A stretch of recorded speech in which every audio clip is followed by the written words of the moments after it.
when I started watching this, I kind of was a little skeptical because, again, I was not a fan of Ultraman Ginga, the show. And so, again, I saw the Spark Dolls. I was kind of annoyed with that. And I'm like, oh, great. Here we go again. But then we got a couple episodes in. I'm like, okay, I think I kind of have a general idea of not just what this is about, but kind of how they're going to handle most of the series. And then we kind of go through a few more episodes. And I would say by episode 6, I started thinking to myself, what do I think of it so far when compared to Ginga? Because 6 episodes into Ginga S is halfway through original Ginga. And so I thought to myself, how would I compare the two at this moment in time?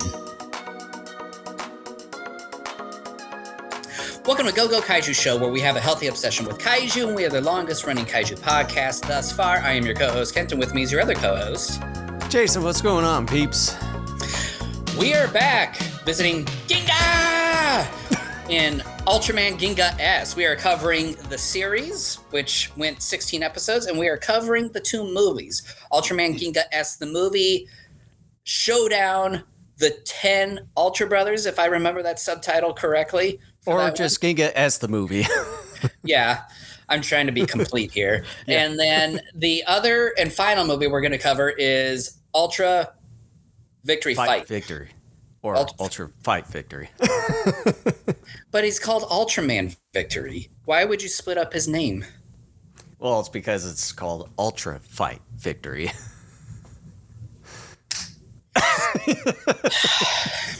Anyway. Yeah. The Japanese have to complicate this, I guess.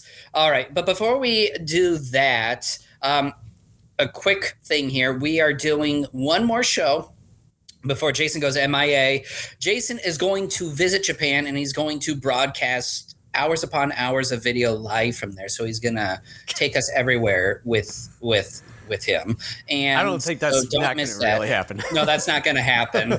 But he is going to visit the land and home of Godzilla for a while. And then he is coming back sometime in May. And then what we're going to do is resume, late May, early June is when we're going to resume? I probably might say June-ish, kind of beginning of June, because I'll be coming back home before Memorial Day. So I think there'll probably be some time left, but I'm not entirely sure if it stretches on that week. So you're staying there for about a whole month? It's exactly 18 days. I'll be leaving on 2.5 weeks. Yeah, so I'll be flying out there on the 6th. Okay. And so our next podcast is going to be April 11th. That final one that we're going to do for a while is going to be Attack of the Super Monsters. We're doing that movie. That's based off of the series Dinosaur War Eisenborg.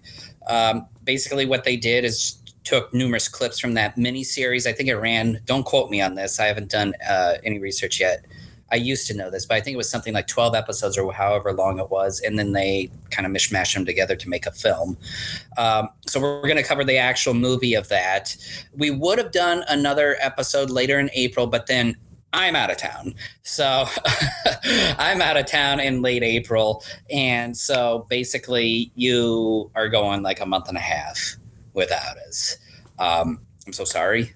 I think you'll survive, though. But I'll at least make sure to have all of the episodes up to date before I leave, so I should have some time left, because I know I'll be kind of finalizing all my trip stuff here by mid-April and just kind of start packing, getting things rounded up by the middle of April and get things all said and done and do some last-minute things beforehand, so...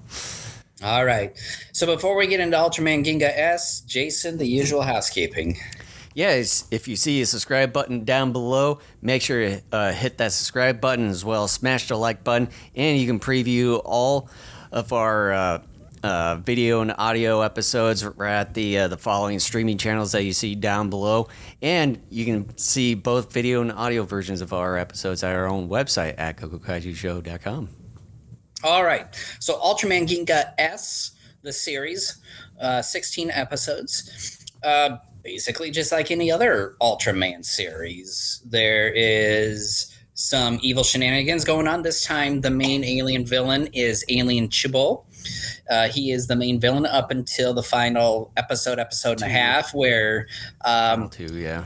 where Dark Lugiel comes back. I got quite a bit to say on that, and and so Ultraman Ginga is teamed up with Ultraman Victory, a brand new Ultraman here, and that is played by the character Show. And then they end up eventually saving the day. And then we got a couple movies. So, all right. So let's dive into it. I will say, though, with Ultraman Ginga S, there definitely is a budget this time. And so we get some, more times than not, there are a few exceptions. More times than not, we get some more intricate, slightly bigger set pieces. They actually can put in crowds periodically as well when aliens, kaiju, whatever you want to call them, actually attack at various points. So there's that. I think the effects work more times than not. Hits very well, too. Yeah. So my final ranking on this. And one thing I would like to add is that the story is much better this time around.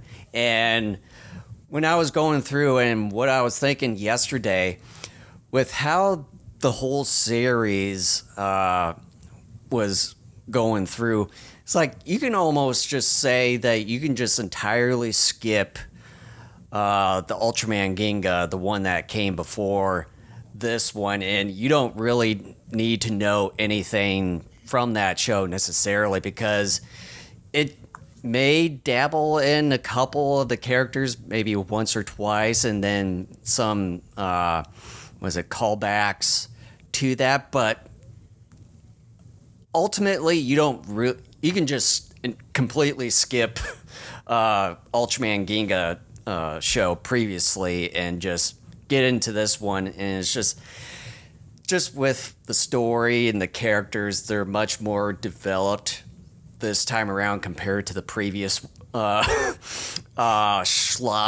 or whatever you want to call that one. And the villains are much more intricate in a way, and the supporting cast, they're not as annoying compared to a couple of the other ones in this one. And the main character, Hikaru, he seems much more capable in this one, much knowledgeable, and just he's not as punchable. Or not quite as Yeah, because there were moments in the original Ginga series I was thinking to myself, I would just love to smack you if I was in that scene with you right now, because you're very annoying and pretentious. Here, he's definitely more tolerable. And I want to answer something out of the gate, and I know a lot of people out there who have not seen this series are wondering, hey guys, are the Spark Dolls back? Unfortunately, they are. However, I will say this. Unlike last show, which was almost like commercialized, this enormous 12-episode commercial for toys, this one still kind of does that, but it's nowhere near as blatant. You still get the Spark Dolls, but they are not as prominent here as they were in Ginga. Or I would say they're more sort of like a backdrop, but also just kind of a tool in order to achieve certain powers and stuff. And this is the point where like the whole future Ultraman series kind of get to this point where most of that kind of the toys, you'll probably see like the tools and medallions and all that stuff for future episodes. You'll tend to see them in episode by episode, but they're just going to be more or less just like tools, and just kind of, just see what they do and how they work. But then, like, during commercial breaks and stuff in Japan, when shown on TV, they'll at least advertise some of these sort of things as actual toys. But yeah, they're not going to be as the shows aren't going to be as commercialized towards these certain things like Ginga was.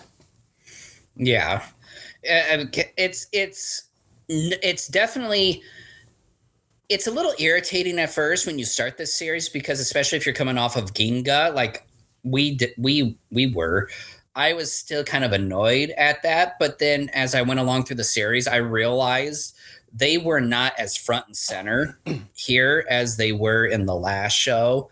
So that was nice. This is definitely more story centric this time around. But again, like the fight choreography, I think is a lot better in this show too. I think the moves and what they do with some of the kaiju and the suits and what they do with Ginga and Victory is definitely more impressive and a bit more complex in execution than what they did the last time around as well. Yeah, and then speaking of the fight choreography and everything, as far as the monster selection within the show, it's much more varied in a way and kind of suited per episode in a way. And then also, it's like you don't get like some of the annoying things like with the previous series where you had issues with certain characters or something. You don't really see that much at all. Maybe in, I would say, at least one episode here compared to about half of the episodes where you see most of that. And then as far as the suits and everything, Ultraman Victory suit, I think it's a more unique sort of suit of an Ultraman that you don't typically see, particularly the helmet part, because it's like I don't almost looks like a crown, sort of in a way. And I like how they integrate the V in certain spots, like the helmet part there, kind of right in the middle, and then his kind of the light indicator is part of that too, and even some of his beam, like, and I think some of the wristbands that he has kind of has that the V thing, and then towards his ankles and everything, and as well as his visual effect kind of beams in a way where they kind of are V shaped in a way. I think that's it's kind of silly, but it is what it is. I mean, that's Japan for you. They kind of give you those unique, creative ways and how they do things over there. But yeah, it's a pretty good one. And then as far as some of the visual effects, yeah, you're going to tend to see some like those green screen sort of scenes. You're going to see a lot of that, like in some of the YouTube specials that they do. Like you'll see quite a bit of those green screen type of scenes there. Some of them may have aged a little bit. You can kind of nitpick a little bit on it, but I don't think it's aged quite yet. But I mean, it's good for the time period that it was in. Obviously, as time goes on, it gets better. I'll just leave it at that. But were you going to say something? You want to talk about bad green screen, and we'll get to it. Ultra Fight Victory. Whew. Yeah. Whew. That was made like what, a while after that. Yeah, and that's newer than this show.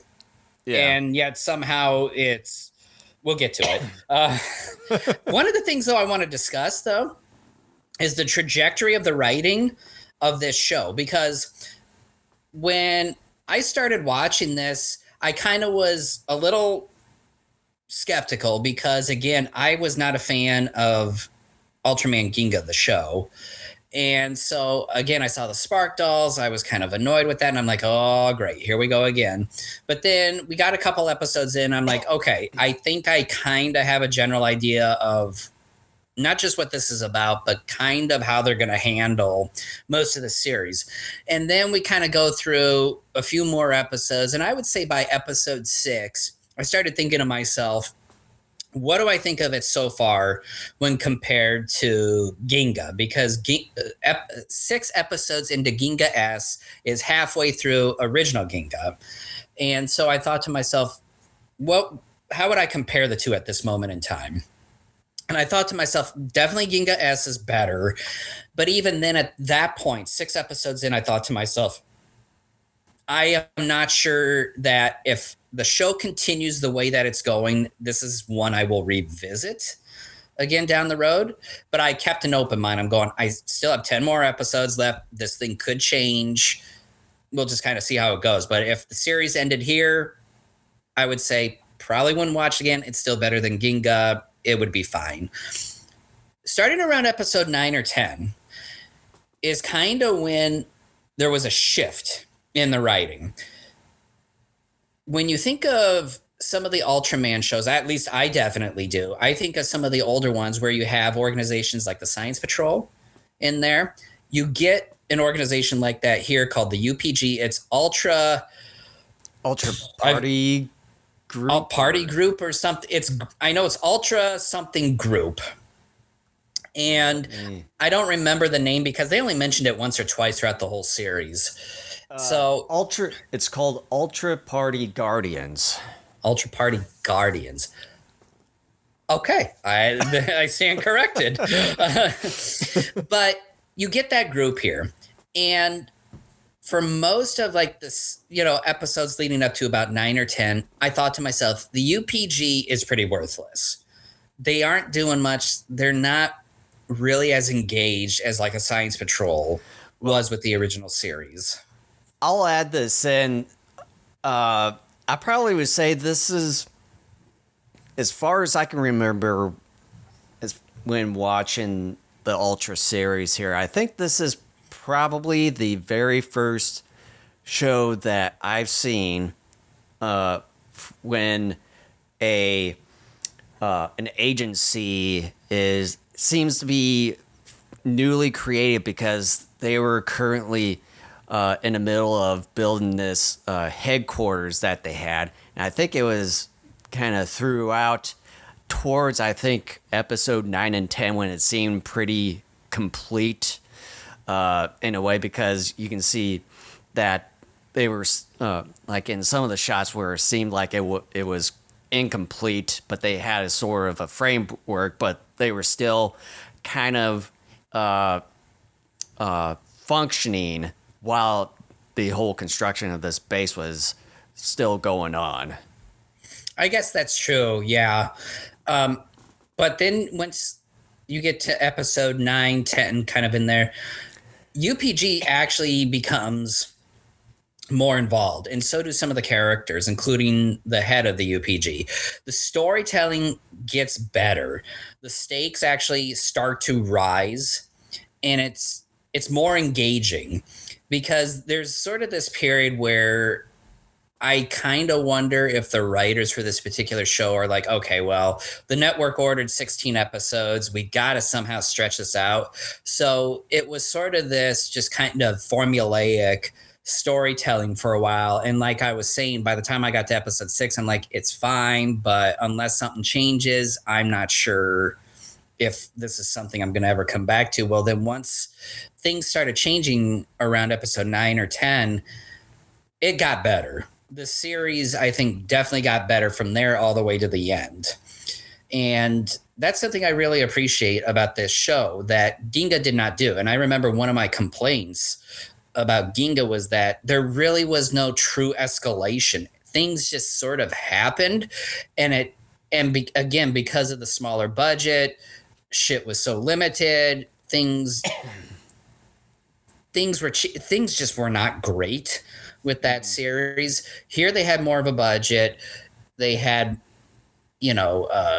the more money to put in more intricate sets, more miniatures and stuff of that sort, and as a result, the writing got better as well. And okay, you want to say something? Oh, and the other thing is that they had kind of this sort of, you could maybe say, middle villain or sort of a main villain in Cheeble there, where at least he was kind of there almost throughout the entire series, up until I think the second to last episode there, where he seemed to be a bit more competent in what he was doing and as far as some of his plans there, and then up until episode 8, where he comes up with this body that's combined into 5 monsters, which I think it's really cool. And I think it was, I got it written down where I think it was episode 7 where pretty much all those 5 monsters were facing off Ultraman, Ginga, and Victory, or I think it was throughout episode by episode. It was kind of leading up to episode 7 or 8, where I think it was they called this monster 5 Kings or something. At the end of 7 was when that happened. Yeah, and he used that as kind of a vessel for him to control and kind of get. Cheeble was trying to have a plan of trying to have the strongest body in the universe, so he kind of used these individual monsters to create the specific 5 Kings monster to become the strongest in the universe. Unfortunately, that didn't work out.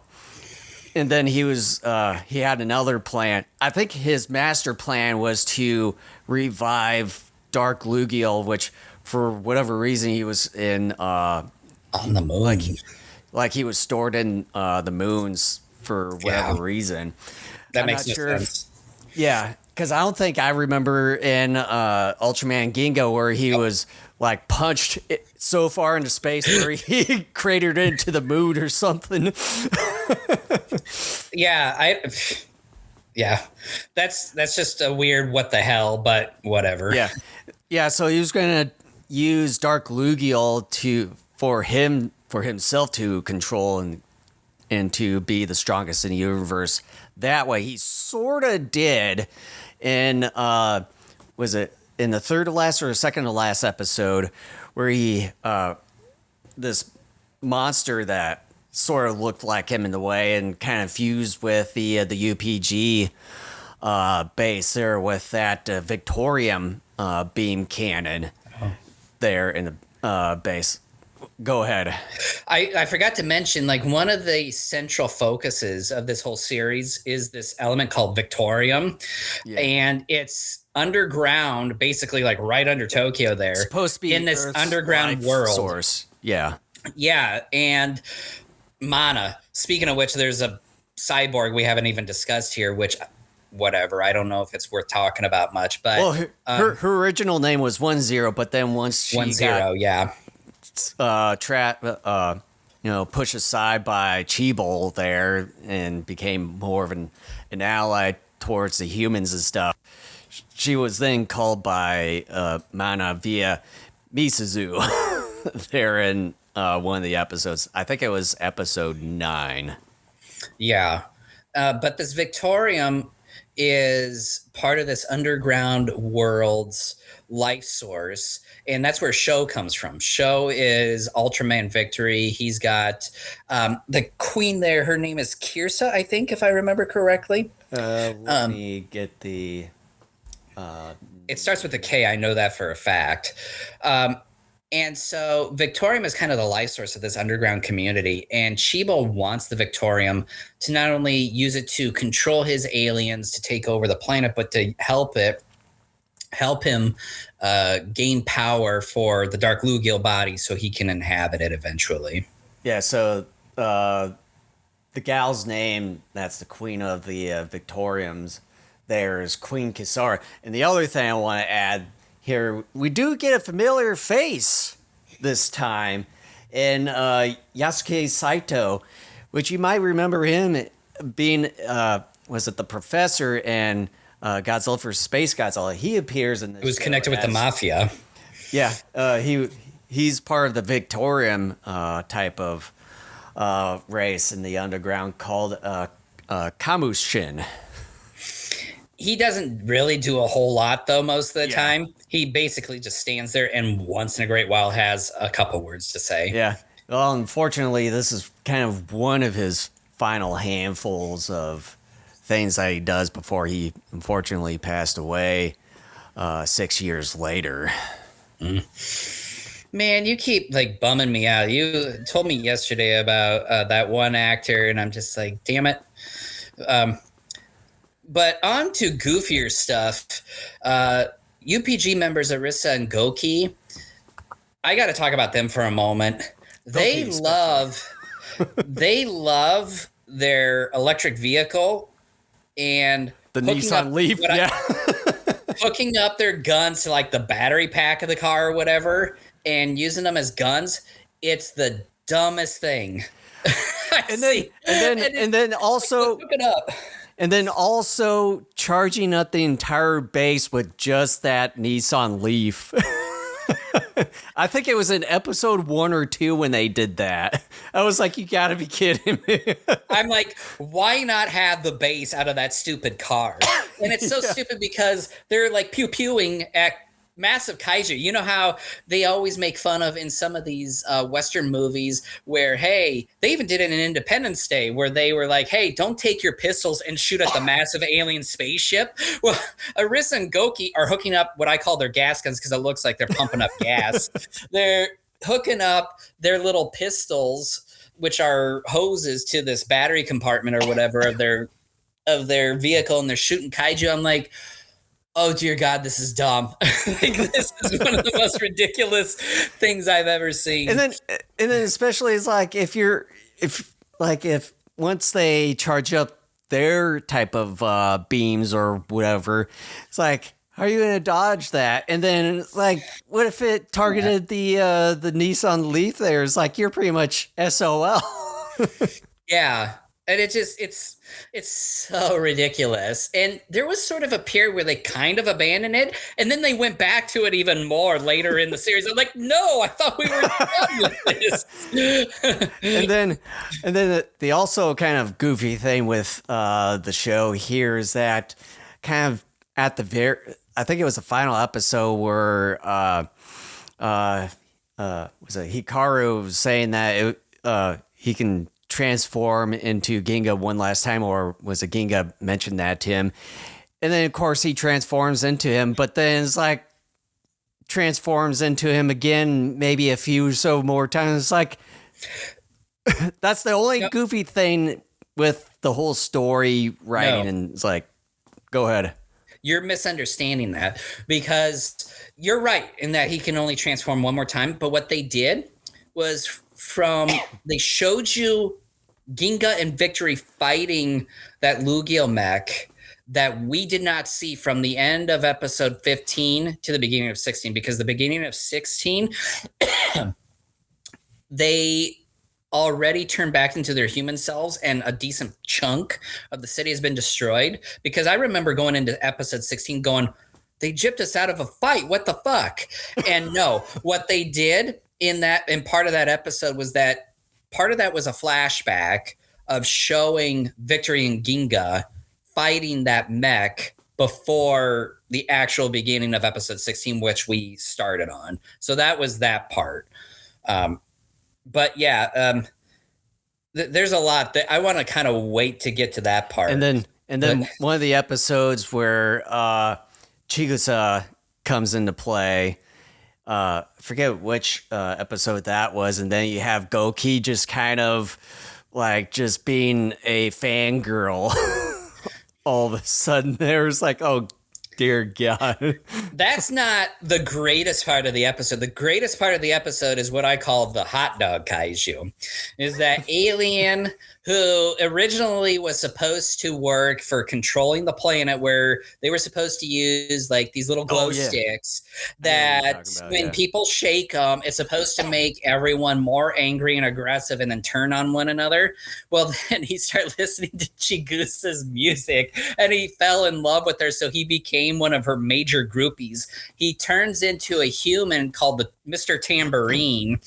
And so he does this funny little like dance. And they do that for like some of those type of concerts that they'll do those glow sticks and everything. So, but even he does it a little bit later.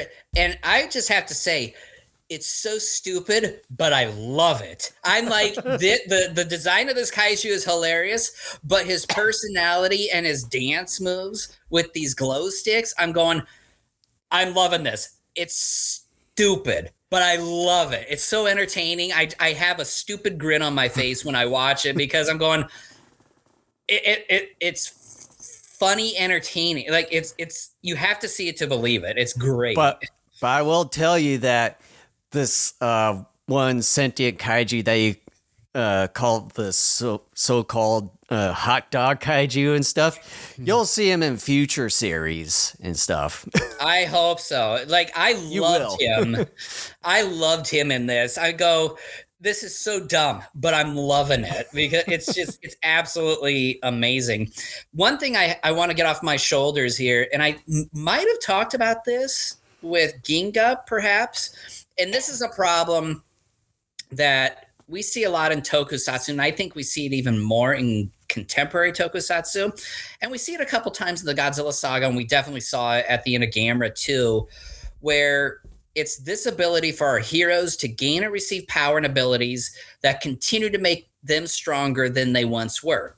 So when Ultraman Taro gave Ginga this wrist attachment to transform himself into Ginga Strium, and the ability to acquire abilities from various Ultramen,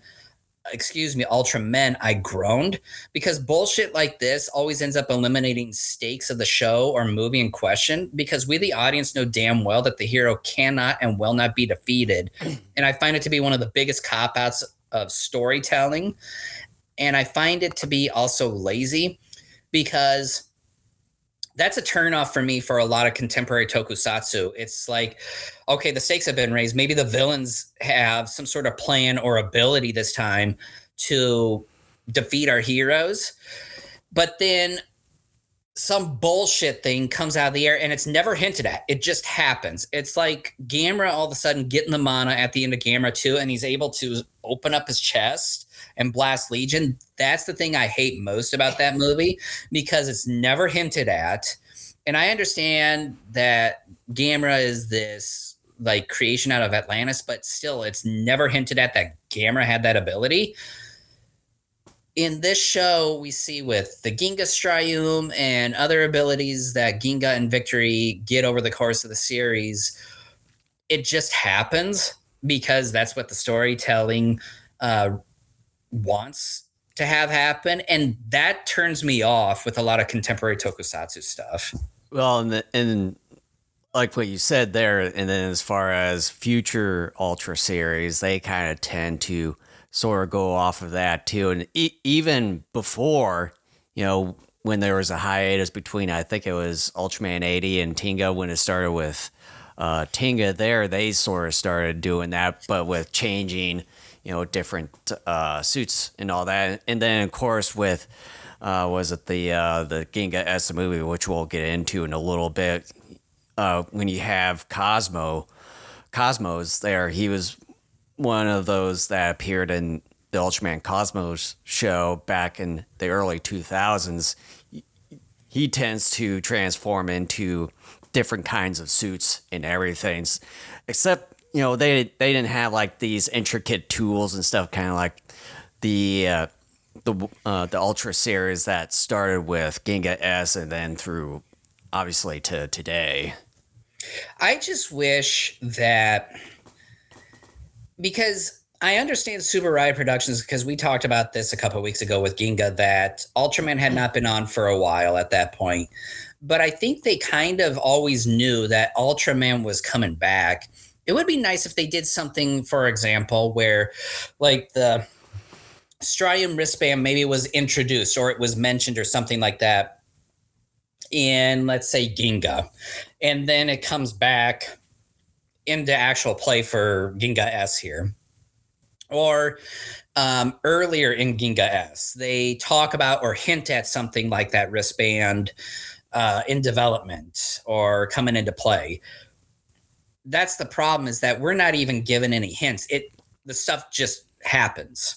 That's what disappoints me and frustrates me the most about it, because it's just bad storytelling. So it's like me writing a story about Godzilla fighting Destroya. Destroya has Godzilla on his deathbed. And then I say, Catzilla shows up and like blows his catnip fire at Godzilla's plates, charging up. Godzilla is like uber super duper Godzilla, and then he saves the day. Like, it's random bullshit that the writers throw in because they realize, oh shit, we wrote ourselves in a corner here. And I have no problems with our heroes acquiring or gaining abilities or powers. It just would be nicer to have things either hinted at or shown, or basically to have some sort of build up to something like that. And there's not. It just happens. It's like my kids writing stories. It's storytelling that you expect kids to do, but not adults. And again, I understand that these shows are geared towards kids, but you can't tell me that fans like us. So like, let's say we were kids in the 60s and we grew up on that original Ultraman, and then we kind of continued watching them as newer iterations came out over the years. You can't say that some of the older fans weren't occasionally tuning into this. But that's something else too. Part of the problem is me, but also part of the problem is storytelling, because again, Ultraman has always been sort of geared more towards kids. But the difference is that for a period of time, a vast majority of your major characters were adults. And I could argue, because of that, in some ways, adults kind of became part of the audience as well.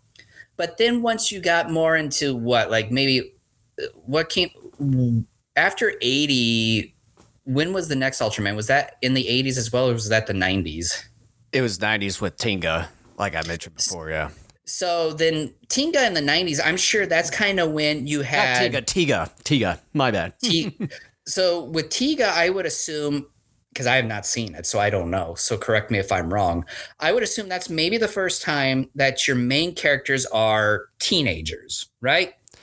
Perhaps? Sort of, yeah. And then Tiga was the very first one that I know of after kind of the original Showa ones, where they didn't have any tools or anything, but they changed suits as far as certain powers to gain. Right. So, okay. So it's similar to like Mighty Morphin Power Rangers when we grew up on. The actors were in their 20s, but they were playing teens. Even though they were still older than we are, we still could connect them because they were theoretically closer to our age than someone like our parents at that time, okay, who were in their 40s. Actually, they were kind of around their 20s, and they were still kind of doing that whole kind of the base patrol peeps and all that stuff with all the flying planes and technology and all that. But there came a point in time in the Ultra series where your main characters were teenagers, more or less. And then kind of like even here, we don't see them a ton, but they do pop up occasionally where there are a couple younger kids from the underground world that occasionally show up and are a part of the story. So again, I understand that it's geared more towards kids, especially once you get more into the 90s. But that still does not necessarily mean that it's okay to have some bullshit storytelling, because I remember being a kid once And even though I wasn't all that, knowledgeable and experienced in storytelling and the world at large, there were times I could sniff out bullshit in storytelling where I could realize, oh, hey, like they just came up with that, but nothing was ever hinted at or built up to it. That's bullshit. I think it occasionally happened like in Mighty Morphin Power Rangers, but Mighty Morphin Power Rangers, I would argue, was a little bit better in at least building some things up than what I saw, at least in this Ginga S show. And so even kids more or less can tell quite a few times when you're bullshitting them. So it's still no excuse to have this, oh crap, like we did bad writing.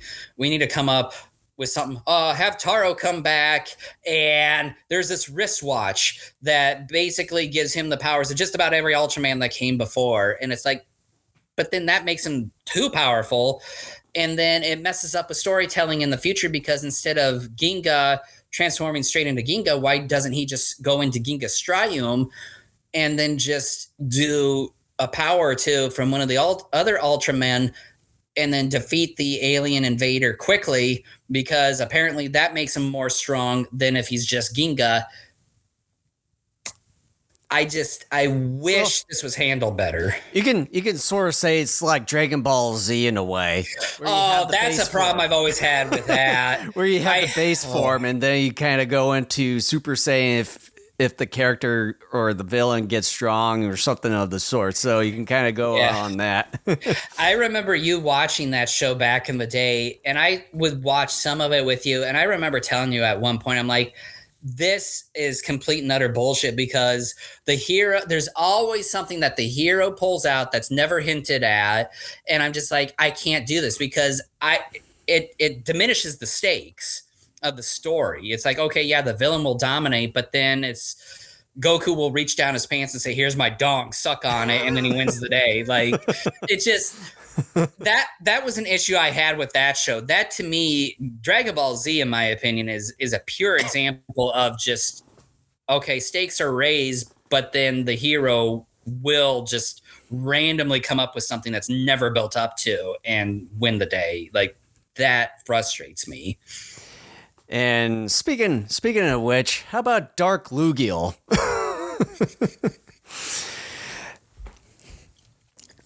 The one thing I would like to say is, we sort of kind of hinted at it as far as how the fuck did he get into the moon there in the first place. But I would also like to say is that it's sort of kind of a good way, and I think this show that we're currently reviewing is sort of like nothing really happened previously in a way. But then also it just kind of feels a little bit confusing, because it sort of directly goes off of the previous episode. But then it's like, how the fuck did Dark Lugiel get into the moon in the first place? There. But with Dark Lugiel, he doesn't really do much again.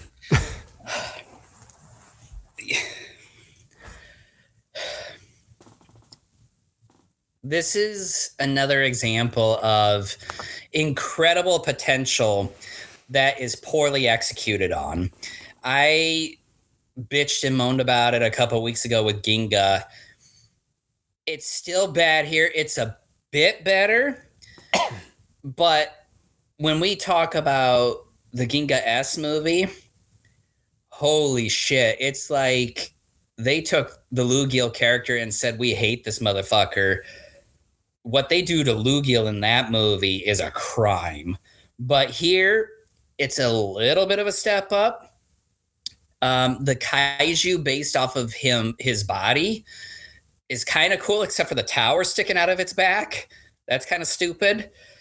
But still, there's wasted potential here.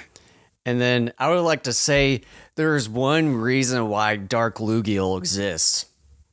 He's pretty much Ginga's shadow, or alternate evil. I kind of wondered about, but see, here again, and we will not get it either in this show or in the two movies we're going to discuss here eventually. We still have no idea what his backstory is and why he's evil. Typically, the Ultra series does a pretty decent job of this, but he's just a villain because he just is. Well, I'll tell you because they pretty much kind of explained it towards the end. I think it was the show or the movie that that he's pretty much Dark Lugiel and Ginga are one the same. And Ginga, he was kind of that's true, yeah. getting more towards the light sort of ideology, whereas Dark Lugiel really wasn't wanting to do that, and they sort of split. Well, and and part of the reason how they were able to defeat Lugiel, and I think this is complete and utter bullshit, like, from what I understood, the reason why Lugiel was defeated was because Lugiel didn't believe in eternal life, but Ginga did. Yeah. And that sort of thing, yeah. That is fucking dumb. That's like, okay, Lugiel's an atheist, but Ginga's a Christian, and so, like... But then you also think it would be the reverse, that villains want more internal life to rule an entire galaxy or universe for that matter.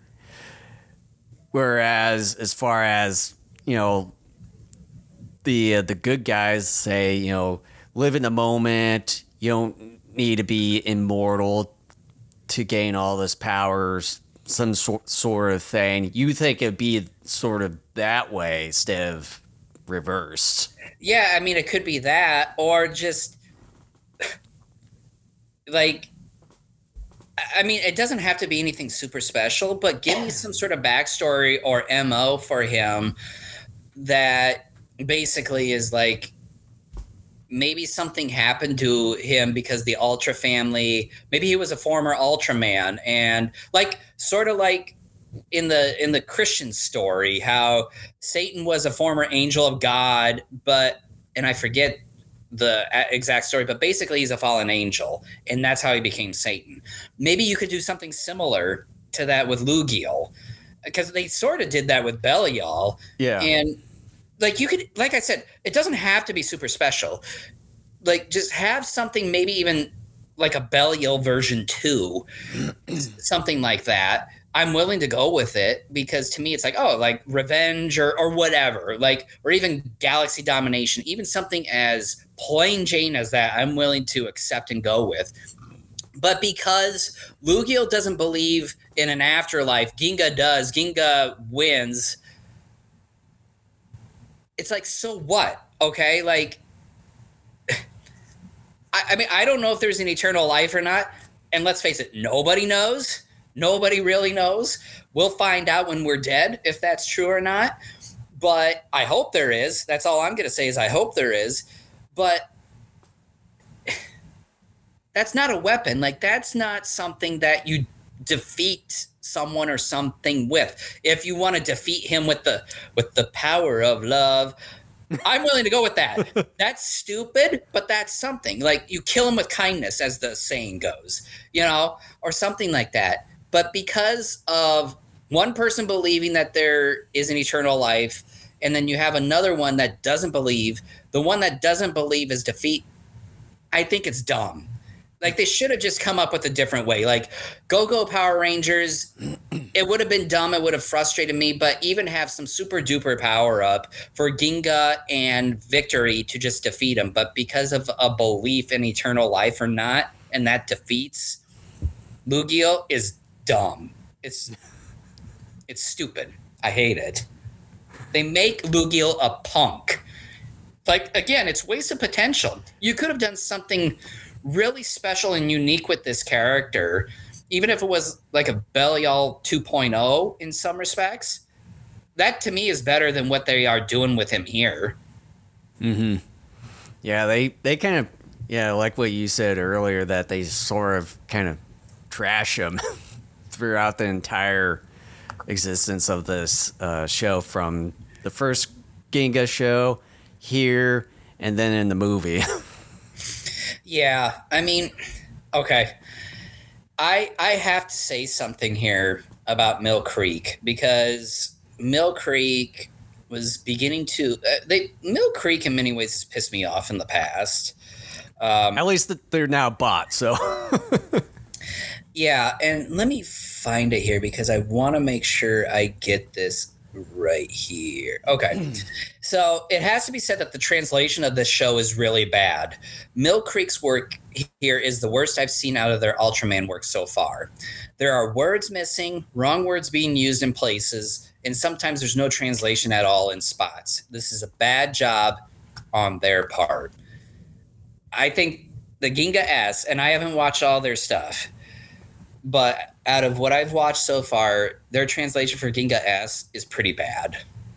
Gotta give it for Minnesota. No, it's the company. It's the company. I know. Well, they're based in Minnesota. well, remember that one time, like a few years ago on the show, I emailed them about their subtitles being. I think I remember. And then, so I sent it off, and then a couple days later, I got an actual response back where the guy was like, "We're sorry this happened. We'll try to do better." Because I remember we were watching. I think it was Geet. No, I watched Geet or Orb or something like that for like a year-end special. And I was like, I could not read the fucking subtitles because they were white. There was no real outline to them or whatever. So on the show, I'm writing this nasty email. I'm like, I can't read this shit. Make it better. And then this guy writes back a couple days later, "We're sorry. We'll try to do better." I will say, though, I can they're at no least longer read the working there subtitles after here. they got bought out. Maybe I'm the one that, crashed and burned the company. We got this man. That single who email can't read. completely tanked the company. I'm like, I can't read this. I'm spending a bunch of money on this stuff and I can't read it. Be like, oh shit, this email tanked those.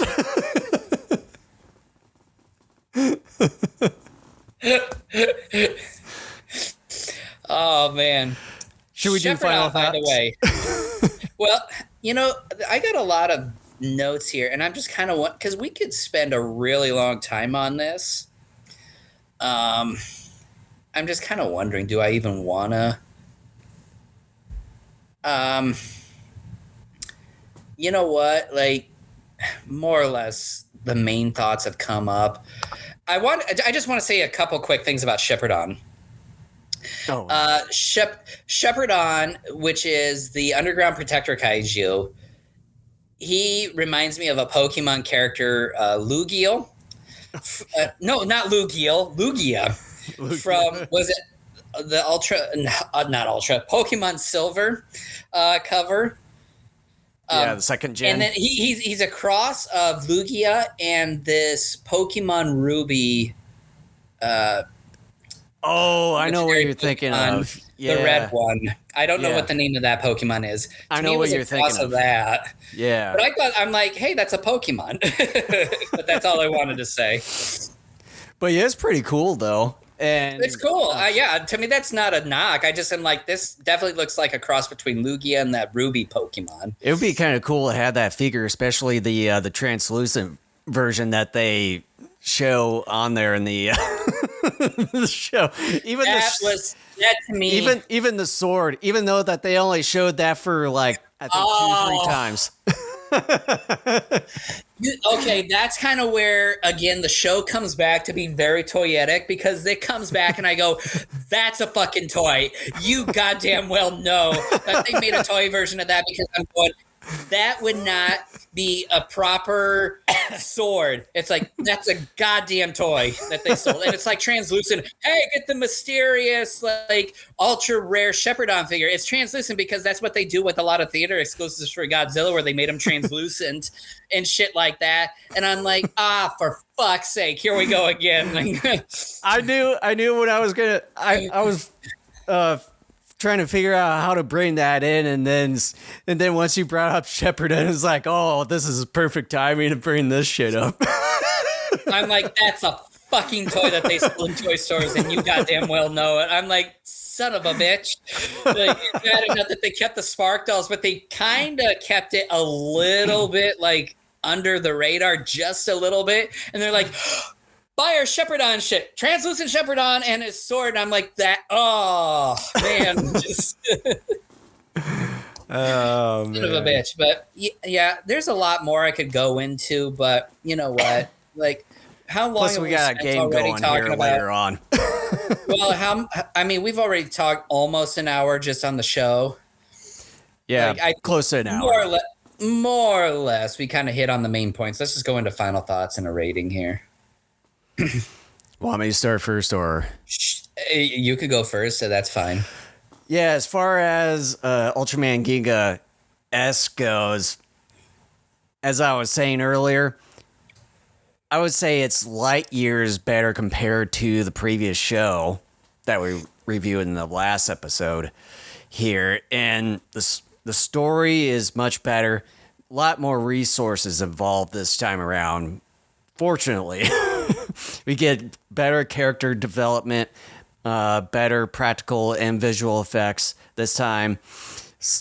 You can say a little bit so you can nitpick a little bit here and there as far as visual effects. Did I say character development? No. Better character development. I would say better variety and monsters and villains in here. Just things I'd say went right this time around, and I think, well, I shouldn't say think. This is kind of the starting point of kind of the next gen of Ultraman shows after this show, where they kind of make on how to kind of do things, and as far as some of the tools that they'll use for power-ups and all that sort of thing, and then kind of having some of these Spark dolls or medallions or cards kind of as a backdrop for that sort of thing. But not make it too commercialized like the previous show.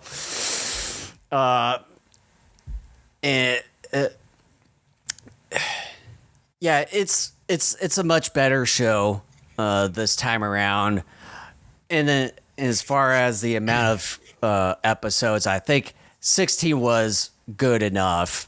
If they kind of did things, maybe 24 would be a bit of a stretch, but I would say 16, I think it would be the right amount, because I know 24, I think, is kind of the usual now. That seems to be the new normal for this sort of thing. Yeah, but I would say 16, I think, is probably enough for this show, and then maybe one or two movies. I think the second one is a bit of a stretch, but we'll get to there. that one. We'll get there. But with that said, as far as Ultraman Giga S goes, as far as the rating, I will give this one. I'll give this one a solid B-. Oh wow! Okay.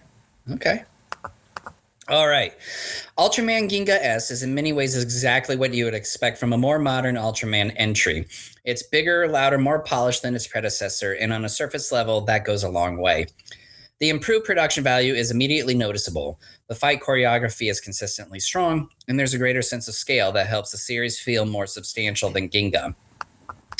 Add in something like Ultraman Victory's ability to take an attribute from defeated kaiju, and there are moments where the show genuinely feels creative and energized, like it's trying to push the formula forward in fun ways. But the deeper you get into it, the more it becomes clear that Ginga S is constantly working against itself. One of its biggest issues is how heavily it leans into gimmicks. Spark dolls, Victory Lancers, Victorium, wafers. Oh, we forgot to talk about the Victory wafers. That's another product I'm sure they sold in stores, those little Victory wafers that those guys were eating. Fuck, man. Probably good thing I wouldn't we be a didn't. bit surprised, yeah. Because, I mean, if they were sort of packaged that way and also real and edible, yeah, I wouldn't be a bit surprised at the least. Yeah, I'm glad that I would have gone off on that. Let me start that sentence off again. One of its biggest issues is how heavily it leans into gimmicks. Spark dolls, Victory Lancers, Victorium, wafers, crystals, cannons. It just keeps piling on. And at a certain point, it stops feeling like a story and starts feeling like a delivery system for merchandise. That wouldn't necessarily be a deal breaker if the characters and narrative were strong enough to carry it, but too often they take a backseat to whatever the next power up or item is supposed to be. The moment Ginga gains the ability to pull powers from other Ultramen, it's hard not to feel that familiar sense of deflation. Because once your hero can always just get stronger, the tension starts to evaporate. It becomes increasingly difficult to believe there are real stakes when the show keeps handing out new abilities whenever it needs to. And that issue with stakes runs through almost the entire series. Time and time again, the show sets up consequences only to immediately walk them back. Ultramen get defeated, but their human hosts are basically fine. Power limitations are hinted at, but never really enforced. Late in the game, we suddenly get a this is your last transformation type of moment that feels less like a natural development and more like a last second attempt to inject tension. This is when Ginga tells Hikaru he can only transform one more time. There's also this ongoing problem where the characters aren't truly becoming the Ultramen. They're more like passengers protected by some invisible buffer. What I mean by that is, kind of like with the original one, Hayata was Ultraman, but in Ginga and then here, it's like you could say it's like Pacific Rim in a way. Sort of, yeah. Which further undercuts any sense of danger. When you compare that to something like the original Ultraman, where there was at least a clearer sense of limitation and sacrifice, the difference is pretty stark. Even the pacing contributes to this problem since incidents happen so rapidly that nothing has time to breathe or feel consequential. Then there's UPG, which might be one of the most ineffective defense teams in the franchise. Watching Arisa and Goki fire pistols at massive monsters is already pushing it, but when the show doubles down by having them hook those pistols into a car battery to make them stronger, it crosses over into unintentional comedy. It raises a legitimate question about whether they need to be in the show at all, because more often than not, they don't meaningfully contribute to the outcome of anything. They're just kind of there, filling space, occasionally doing something ridiculous enough to pull you out of the moment entirely. And yet, despite all that, the show isn't without merit. Around the middle to late stretch, roughly episodes 10 and 11, I guess 10 and 11, I was saying 9 and 10 earlier, you can feel it start to find its footing. The storytelling tightens up, the tone becomes more focused, and there are glimpses of what the series could have been if it had leaned more into atmosphere and escalation earlier on. Moments like the introduction of stronger threats, including things like Five King, actually feel earned and help build a sense of progression that had been missing. There are even flashes of that older Ultra series vibe where the story takes precedence and the tone carries a bit more weight. Unfortunately, the show never fully capitalizes on that momentum. Even as the writing improves in the final stretch, it still can't resist falling back on contrivances. Characters shift motivations when it's convenient. Plot devices appear exactly when needed, and emotional beats get undercut by either awkward writing or the same toy-driven logic that's been present all along. Mana's inconsistent characterization is a good example of this, the cyborg, as is the sudden ease with which previously established limitations just stop mattering. By the time you reach the finale, the final fight itself is solid enough, but everything surrounding it feels stitched together with last-minute ideas rather than carefully built storytelling. Lucio also ends up being a major missed opportunity. Visually, he's mostly effective, though the design has its quirks, but narratively, he's paper thin.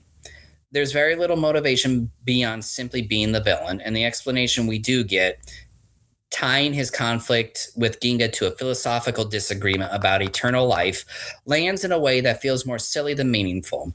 It's the kind of concept that could have worked with more development, but here it feels undercooked and ultimately makes him come across as less threatening than he should be.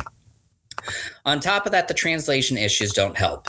Missing words, incorrect phrasing, and inconsistent subtitles make certain moments harder to follow than they should be, which is especially frustrating in a series that already struggles with clarity in its storytelling. So where does that leave Ginga S? It's definitely an improvement over Ginga in terms of presentation, action, and ambition. It's more confident, more visually engaging, and at times genuinely entertaining. But it's also a show that constantly undermines itself with lazy shortcuts, over-reliance on gimmicks, and a reluctance to fully commit to its own stakes. It wants to tell a compelling story, but it keeps getting distracted. It wants to raise tension, but it won't follow through. It wants to evolve, but it keeps falling back on the same familiar crutches. And yet, there's still something here. When it works, it really works. You can see the potential. You can see the version of the show that would have been great. It just never quite gets there. In the end, Ultraman Ginga S is a solid but frustrating entry, one that's easy to enjoy while you're watching it, but harder to fully respect once you step back and think about everything it leaves on the table. And I gave it a C. And so with that, we move to the first of two movies we're going to discuss here, Ultraman Ginga S, the movie Showdown, the 10 Ultra Warriors. God damn it, Japanese, you got to like condense this stuff. They love their long titles. I have to say, I really love the opening of this movie. It's very catchy. It's incredible. It kind of pretty much really sets like it up. this. Yeah. I love it. Yeah, I mean, this is fantastic. And also, this is kind of one of those kind of specials or movies that they tend to really rely on the heavy green screen sort of thing, kind of like what you see on some of the YouTube specials that they have on their official YouTube channel. Yeah, you're gonna see a lot of it. By the way, did these sorts of Ultraman specials or movies? Well, I kind of figured that because my son and I, odd number of years ago, we watched the two Ultraman Zero movies, and I kind of figured that's where they were going. Did you happen to watch either the English or Japanese version of the Japanese version? Okay, so for both of these, I watched the English. The dubbing for this, especially for the captain of the UPG, is absolutely hysterical. All you need to do, you don't have to watch the whole thing. Just start the movie with the English and then just go to like the earlier part of the movie when he first says something. It's hilarious. I love the voice that they have for the captain here. I think it's unintentionally funny. For me, I just kind of stuck with what I've watched from the show since from the Ginga show and just kind of went through all the way with the original. So then that way it can be a little bit more consistent for me. But anyways. Well, and to me, you remember the Mighty Morphin Power Rangers movie, right? Yeah. Oh, yeah, of course. This movie, to me, feels like what Mighty Morphin Power Rangers was to the Power Rangers series, where it's connected, but at the same time, it feels detached, like it's sort of its own thing. Because in that one, like you had Ivan Ooze as the big villain and all that, like it was connected, but it felt separate. To me, that's kind of what this movie feels like too. It's connected to the Ginga/Ginga S universe, but it's kind of its own thing at the same time. Yeah, it's sort of connected because it kind of goes off after the last episode where everything is kind of put back together, and then you also have Tomoya. He rebuilt Mana there with. Now I know we didn't specifically talk about this, where she kind of went down to the Victorium core and kind of stored all of her memory and stuff in this Victorium type of crystal and all that there, and completely rebuilt part of the UPG. Now kind of has more human-like characteristics and emotions. Sort of like, and then you have some of the Victorium characters, like the one girl. They're now part of the UPG team there, and then obviously towards the end, you have Sho become part of the UPG team there. But yeah, I do like how they set things up overall for this movie with having Cosmos there kind of be intricate to this story, and then how to encounter this. I forget the exact name. It was Edelgar.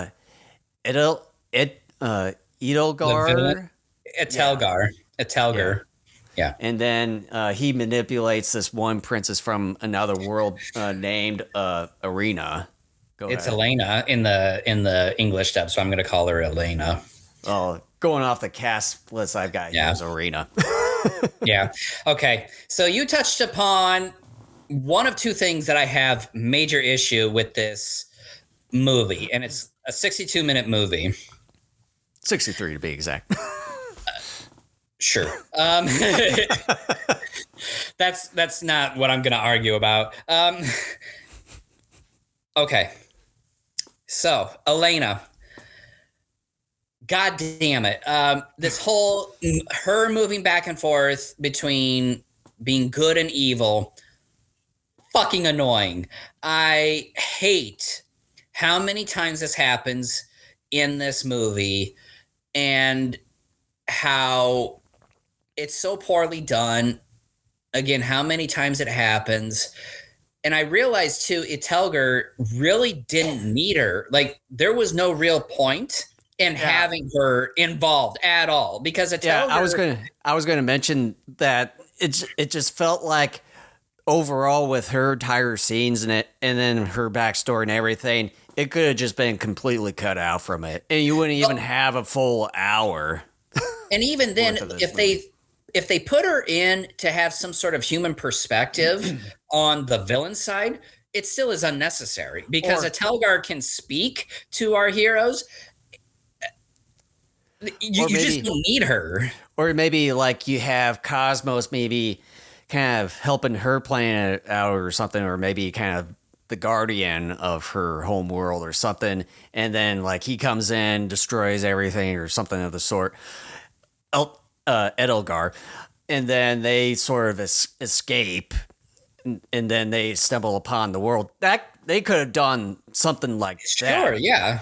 The way that it's done, there's no need for her. She's an unnecessary character that really does nothing. And then another thing attached to her character, and it's very fucking creepy with Hikaru in this thing. He says it a few times throughout the course of this movie. He tells her to smile, or he wants to see her smile. Yep. I'm like, what the fuck? Like, like you creepy fuck. Like what? It's like something when he was sort of talking and sort of leading up to the smile thing. It's like I was having some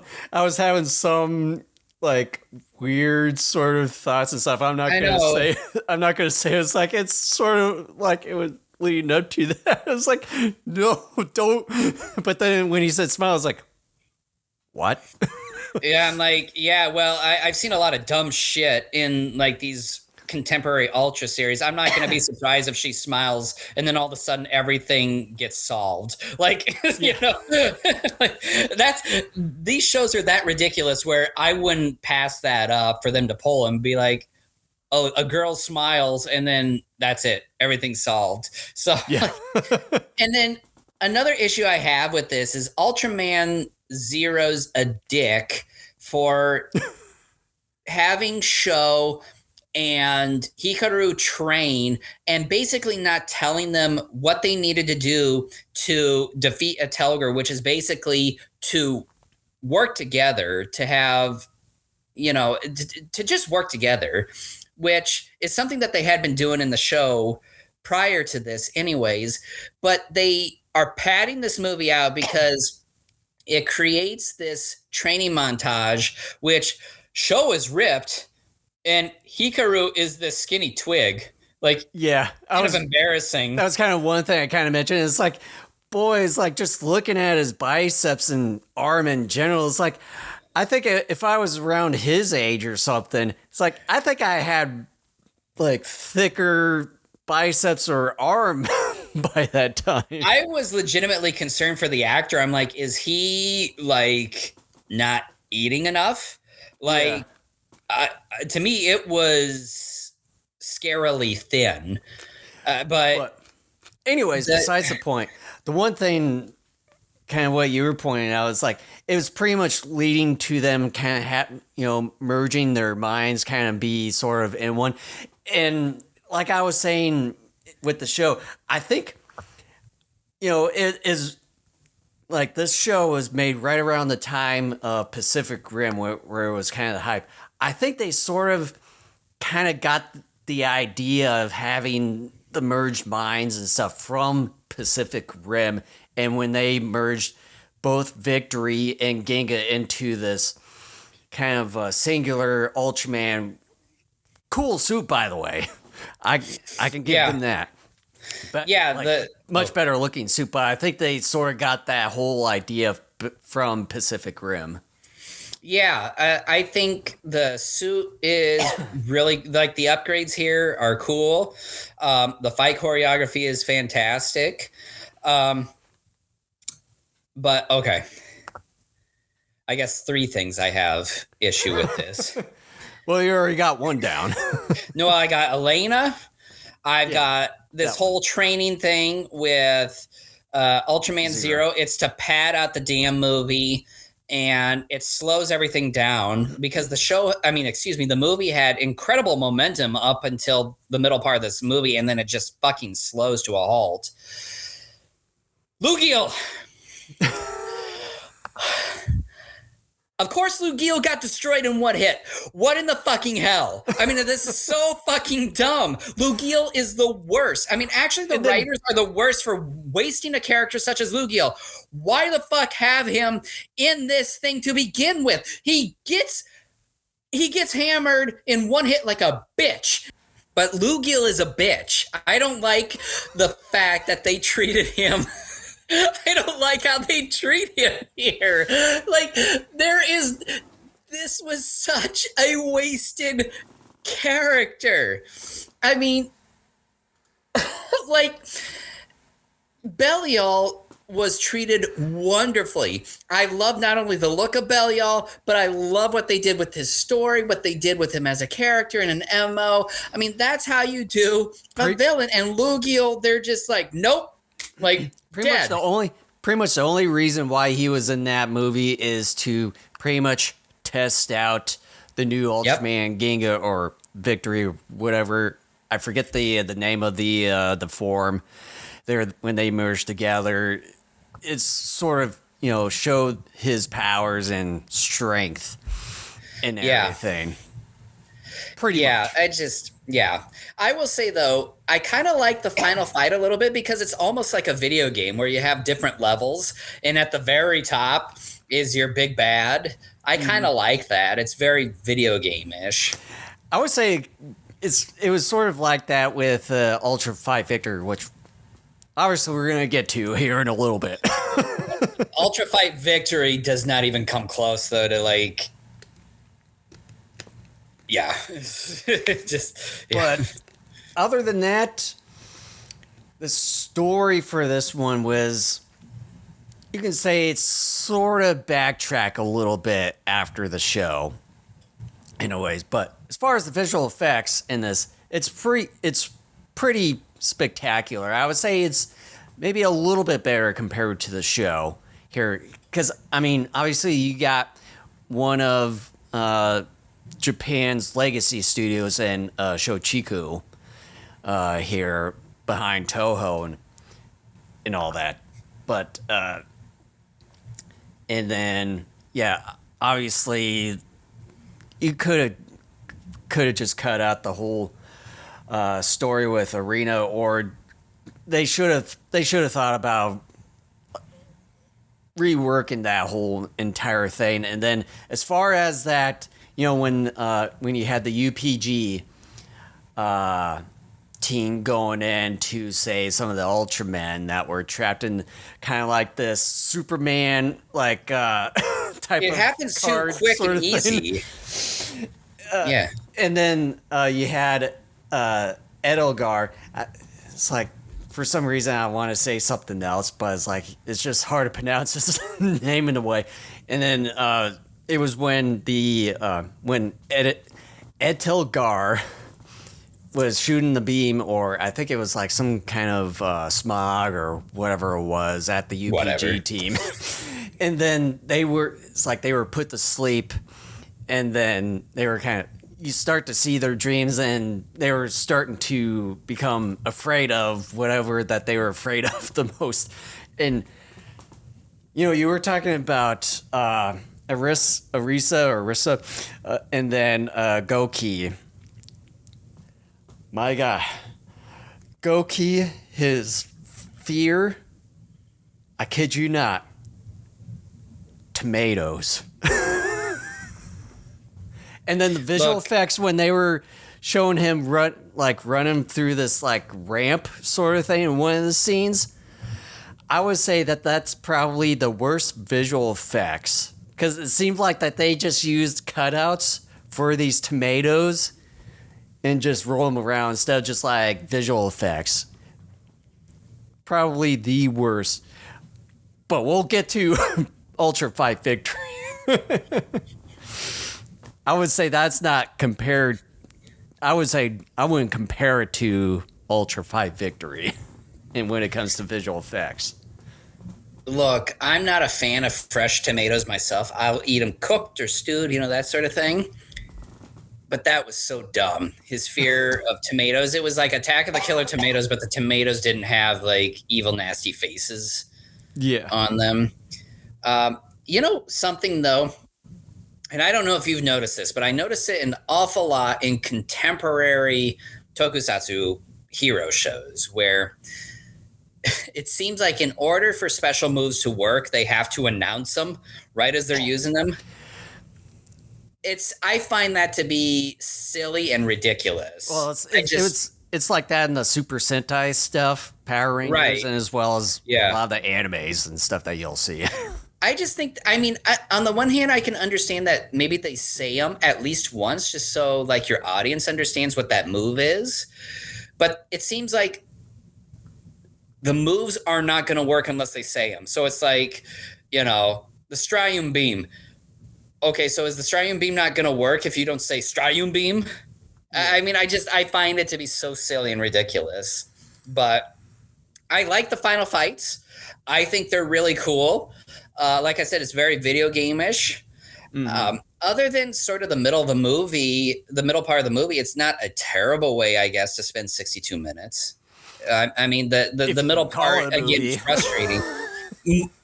Movie, special, whatever you want to call it. Yeah. So we want to go into final thoughts and a rating here? Might as well. Since we kind of pretty much touched pretty much every point, kind of its basic premise.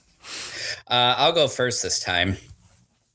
Ultraman Ginga S, the movie Showdown, the 10 Ultra Warriors, is one of those entries that feels like it knows exactly what it wants to be. A fast, flashy, fan service heavy companion piece to Ginga S. And for the most part, it delivers on that promise, even if it occasionally trips over the same issues that held the series back. Right from the start, the movie comes out swinging with a genuinely strong opening. It's catchy, energetic, and immediately pulls you in, setting the tone for something that feels a bit bigger and more cinematic than the show. That sense of scale carries throughout, too. The production has noticeably improved. Better effects, stronger cinematography, more polished miniatures, and the fight choreography remains a highlight. When the movie is focused on action, it's in a very comfortable groove. The movie is really leaning into Ultraman Zero. He's front and center, upgraded, important, and very much treated like the central Ultraman of this era. At the same time, the movie has this slightly detached feeling from the main series. It's connected, sure, but it also plays more like a side adventure, something closer in spirit to how the Mighty Morphin Power Rangers movie existed alongside its show rather than fully within it. The introduction of dimensional elements adds to that disconnect, making the whole thing feel a bit more special event than direct continuation. And to the movie's credit, the pacing is generally solid. It moves quickly, keeps things engaging, and doesn't overstay its welcome at just over an hour. But that doesn't mean it's immune to some awkward stretches, particularly in the middle where the training sequence between Hikaru and Sho drags things down a bit. The montage itself is unintentionally hilarious, especially when you've got Zero just kind of hanging around while these two go through what amounts to a glorified video game tutorial. Watching Sho, who looks like he could bench press a car, train alongside Hikaru, who looks like he wandered in from a completely different show, only adds to the comedy. And after all that, the payoff feels minimal, like the movie just needed to check a training arc box and move on. But if there's one element that really tests your patience, it's Elena, or Irina, I guess as Jason says it's called, or she's called. Her constant back and forth between good and evil isn't just noticeable, it's relentless. It happens so frequently and so quickly that any emotional weight it might have had completely evaporates. Instead of adding complexity, it starts to feel like padding, or worse, a narrative crutch the movie leans on whenever it needs something to happen. You reach a point where you're not even reacting anymore. You're just waiting for the next flip. It also raises the question of why she's why she's even necessary to begin with, because Telgar feels more than capable of carrying the villain role on his own. Elena ends up like a meaningful character. Excuse me.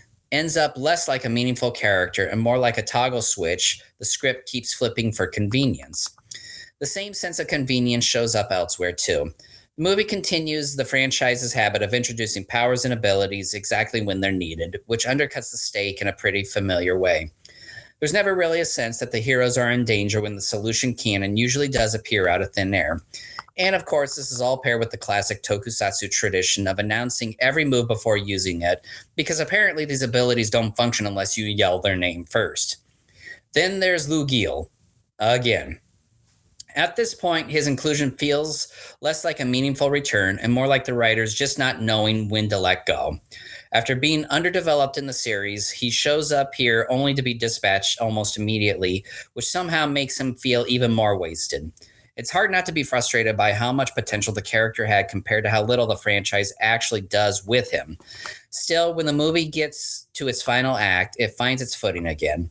The last battle is genuinely fun, big, chaotic, and full of larger-than-life energy you want from an Ultraman property.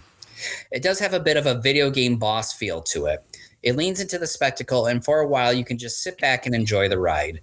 In the end, this is a movie that's easy to like, even if it's just as easy to poke holes in. It's not particularly deep. It leans heavily on familiar tropes and certain elements, especially Elena's character, and the undercutting of stakes can get pretty frustrating. But at the same time, it's well-paced, visually stronger than the series, and delivers enough fun moments to justify its runtime. For a 62-minute tokusatsu film, it's a solid, entertaining watch. Not essential, not groundbreaking, but definitely not a waste of time either. Just be prepared to roll your eyes every time Elena decides, yet again, who she wants to be this minute. I gave it a B.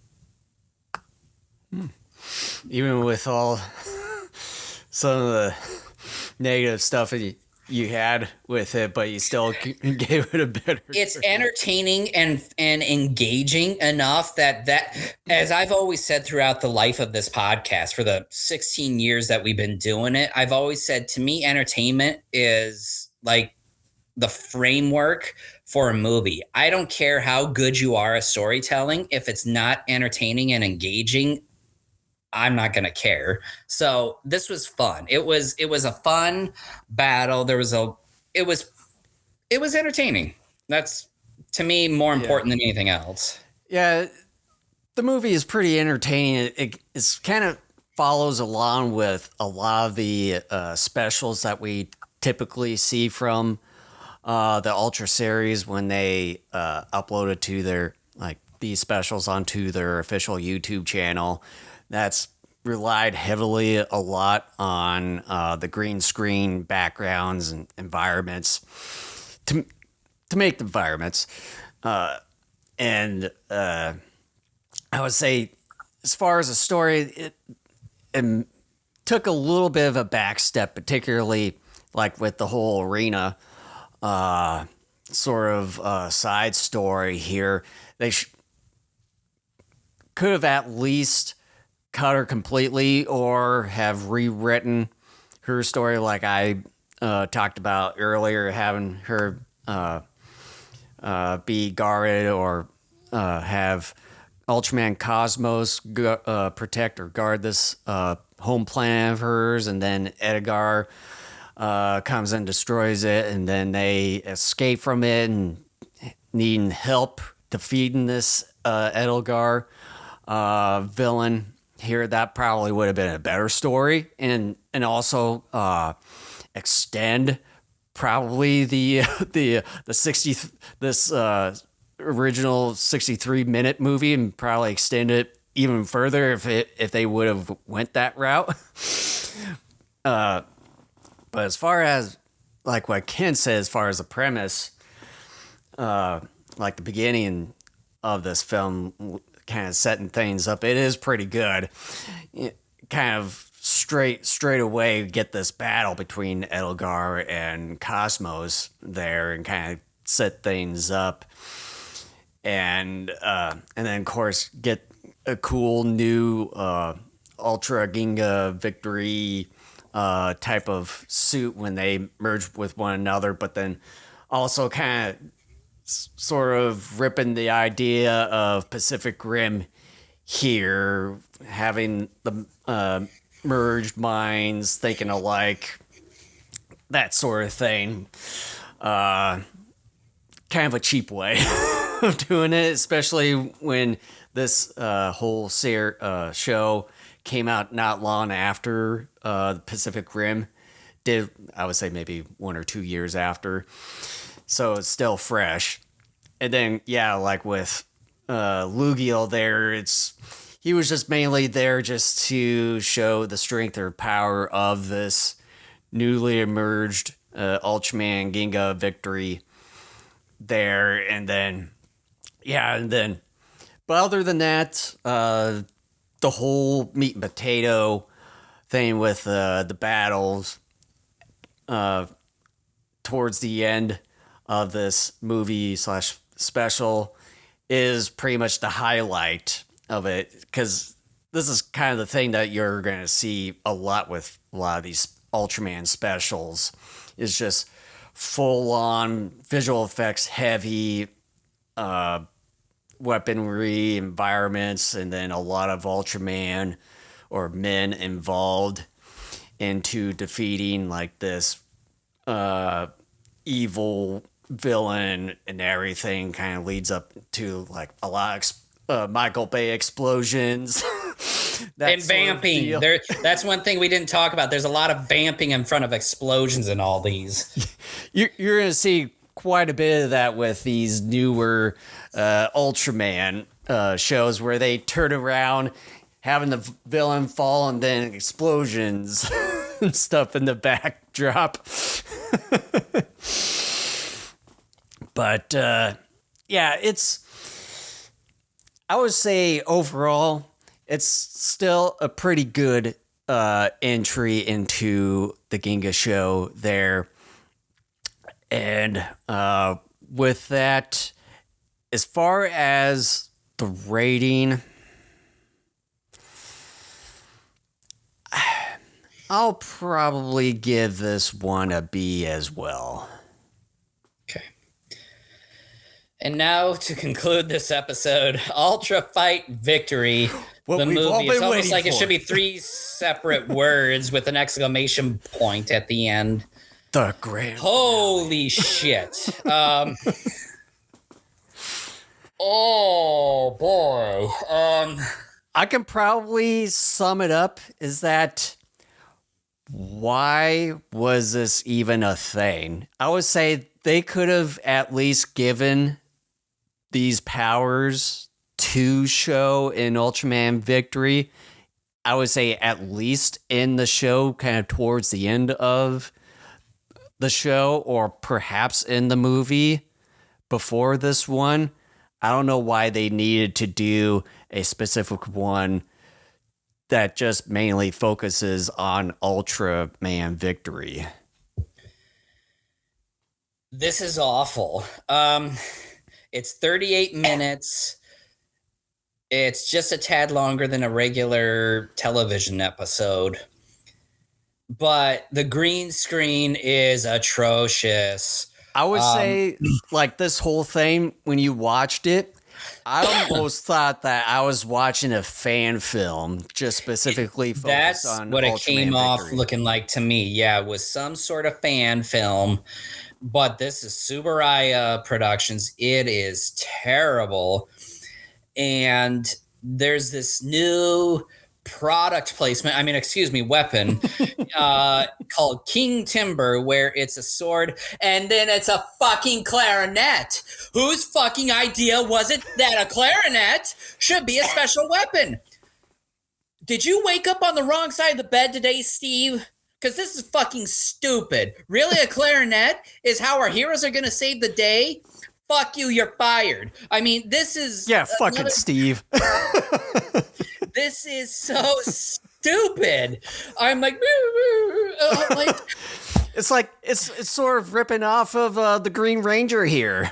But the Green Ranger thing was cool because it was sound to summon the Dragon Zord. It wasn't like Happy Go Fuck Yourself Day or something like that where like you play this music and it wins the day. This is stupid. This is like twiddle-dee fucking do. It just like this is befuddle stick stuff. I don't understand it. Like everything about this movie is so wrong. And I mean, I'm sorry for the language. Part of it is comedy to make everyone laugh because some of the stuff here is But it's just also frustration at the same time. it is. Some of it is downright frustration, but it's like you gotta like laugh at it. Otherwise, you're gonna cry and take it way too seriously. But also, okay, the Space Emperor, you know, a pretty lame name, but he ends up being called. What is his name here? Also, I just found this out. I should have thought. Super Grand King Spectre. God damn. Also, I should have realized this here is that apparently this is like Attack of the Super Monsters, this Ultra 5 victory, because from what I'm reading here, it's based off of a mini series that consists of 13 episodes of Ultra 5 victory. That's pretty much this entire show. I just now found this out. There's an Ultra Fight Victory show? Apparently, because it says number of episodes 13. And the runtime, it's mini episodes. Pretty much it's all compact of 3 to 4 minute mini episodes. So I'm assuming Mill Creek never picked that up. So were these like produced for the internet? I think it might have been. I think it's 13 mini episodes that are 3 to 4 minutes, and it's combined into a 45 minutes, one single episode.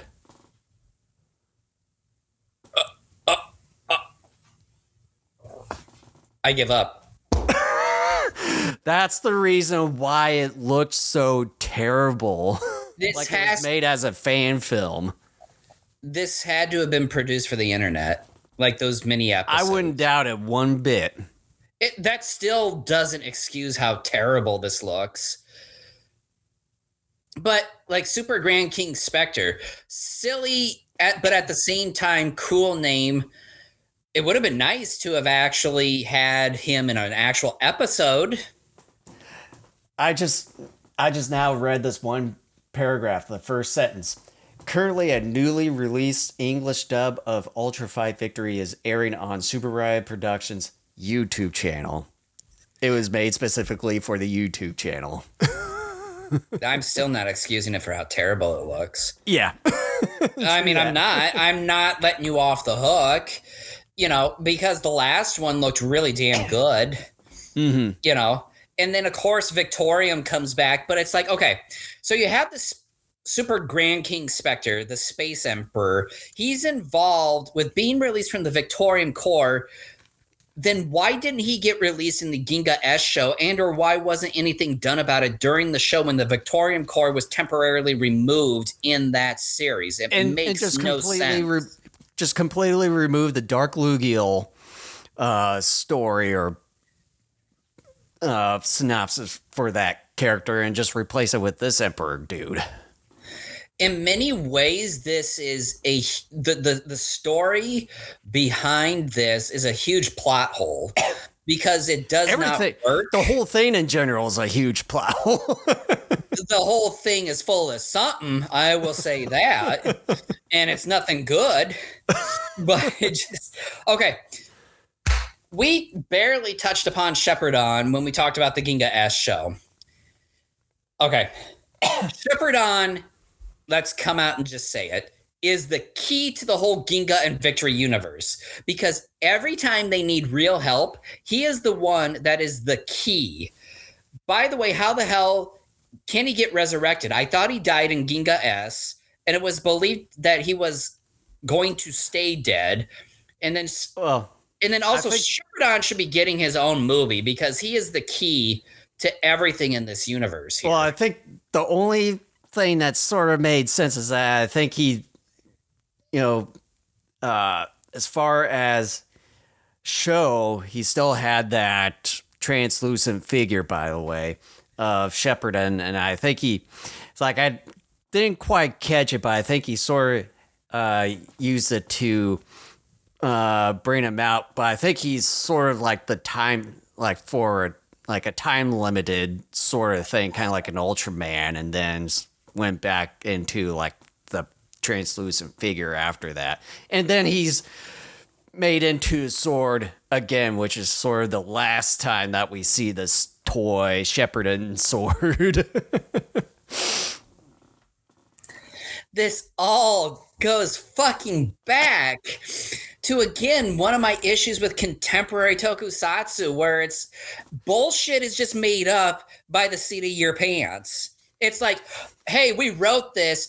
Oh, fuck. We wrote ourselves into a corner. What do? Let's pull out this goddamn clarinet. Why a clarinet? Why not a clarinet? You know what? You're right. We're under a time constraint. We're not going to rewrite this to make absolute fucking sense. We're going to make it worse by writing up more bullshit. Throw the goddamn clarinet in. It's going to save the day. By the way, Shepardon's going to come back. How and why? Who the fuck cares? It's like how are we going to bring this flute clarinet sort of thing? Oh, let's bring in Ultraman Hikari for no apparent reason. Yeah. Oh God. Okay. Okay. Ultraman Hikari, he comes in. All right. So if he's strong enough to defeat Yapul, who is the villain of this whole thing, then why did he not do it himself instead of giving his power to Victory? It makes no fucking sense other than to follow through on making this an Ultraman Victory movie. That is it. He basically says, hey, this is pretty good power, have it. And I'm like, then why don't you go do it? Because it's not my movie. Good point, but it's still stupid. Like, it just... I don't think there's really not much to go on about this. So, okay, like... Again, like... A serious question to people out there. Look, I'm a huge Ultraman fan, okay? But I've always said... I even said it before we started going into the contemporary stuff. I said I've seen enough bits and pieces of some of the contemporary tokusatsu hero shows to be very concerned about watching them because, look, original Ultraman did it occasionally pull stuff out of its ass, occasionally, but it didn't do it that often. And usually if it did, more times than not, there was some sort of buildup or an announcement of something like that. Okay. Very rarely did those older Ultraman shows just kind of pull shit out of thin air and just write contrivance and tropish shit for the fuck of it. Okay. But contemporary tokusatsu has a problem with just throwing all sorts of stuff in because they can. And there's no word of mouth to it. There's no build up to it whatsoever. Shit just happens because. And that pisses me off. That pisses me off about contemporary tokusatsu shit. And I am still deeply concerned as we continue to move throughout our podcast moving forward as we start to cover more and more contemporary stuff. And by contemporary stuff, I'm talking about from about the late 80s-ish all the way up to now, that this is going to be a problem. Okay. And look, I gave a passing grade to the Ginga S movie, despite some of its bullshit. I gave a passing grade to the Ginga S show, despite some of its bullshit. But I thought, by and large, those two things had enough going for it that I'm like, look, I can kind of overlook it to some degree and kind of see it for fun entertainment for 16 episodes or for 62 minutes.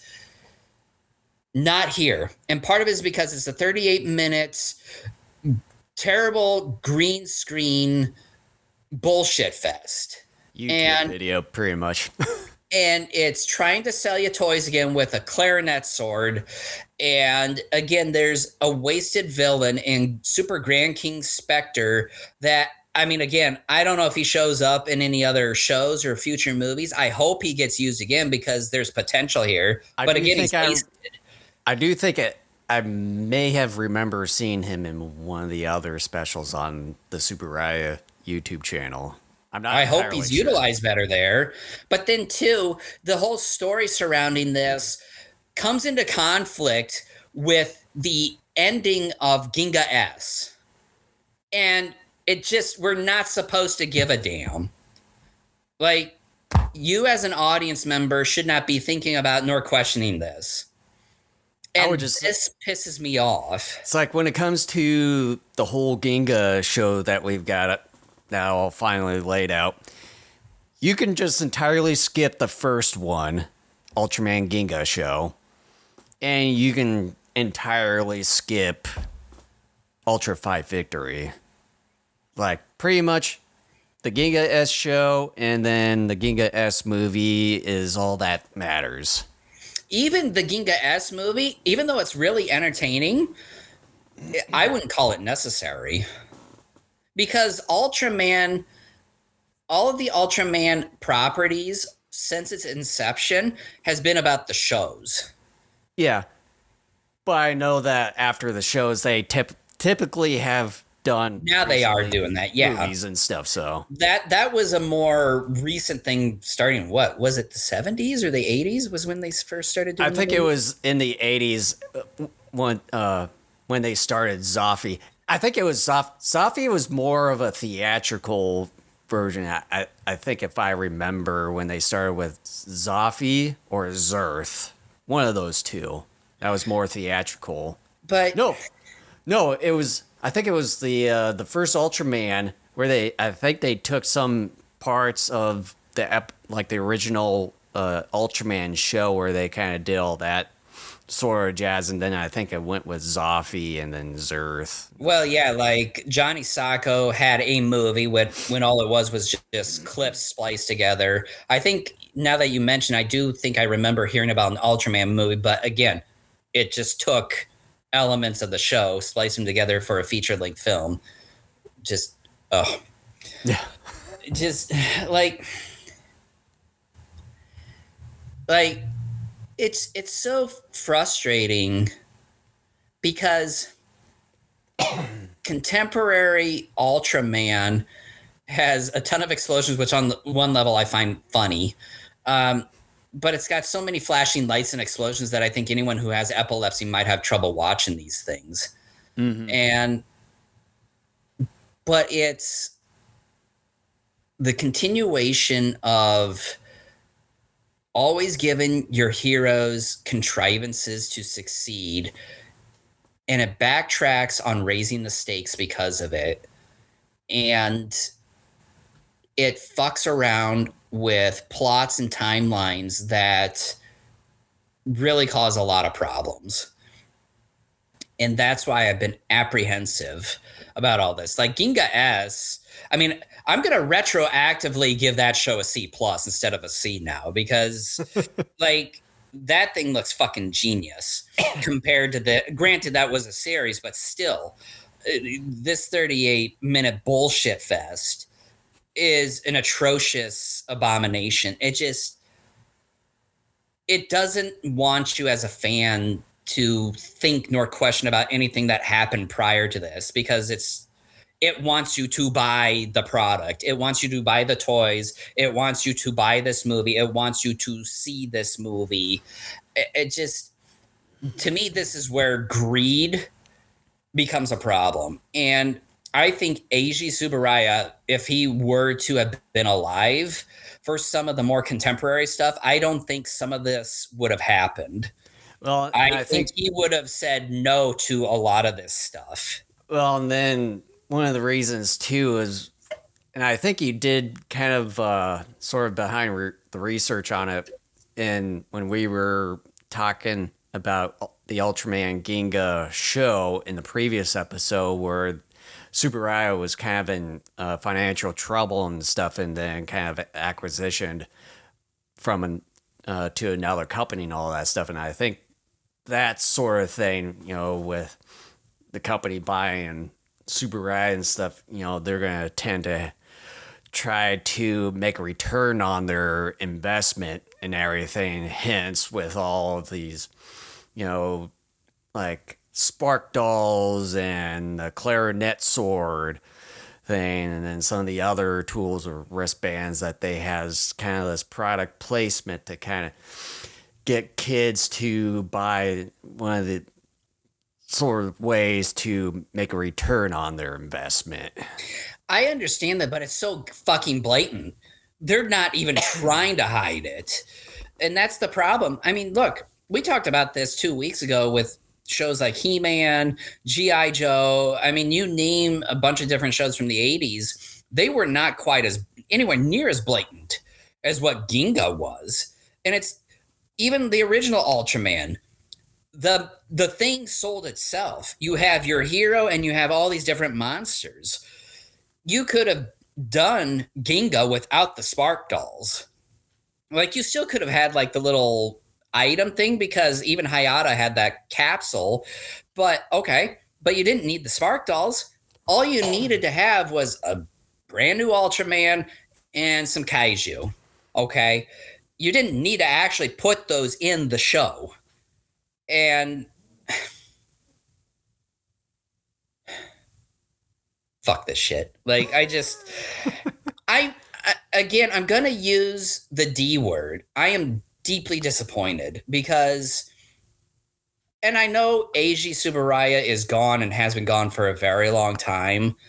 And usually when your original creator dies, if it doesn't happen immediately, it usually happens eventually, where those properties just aren't quite the same.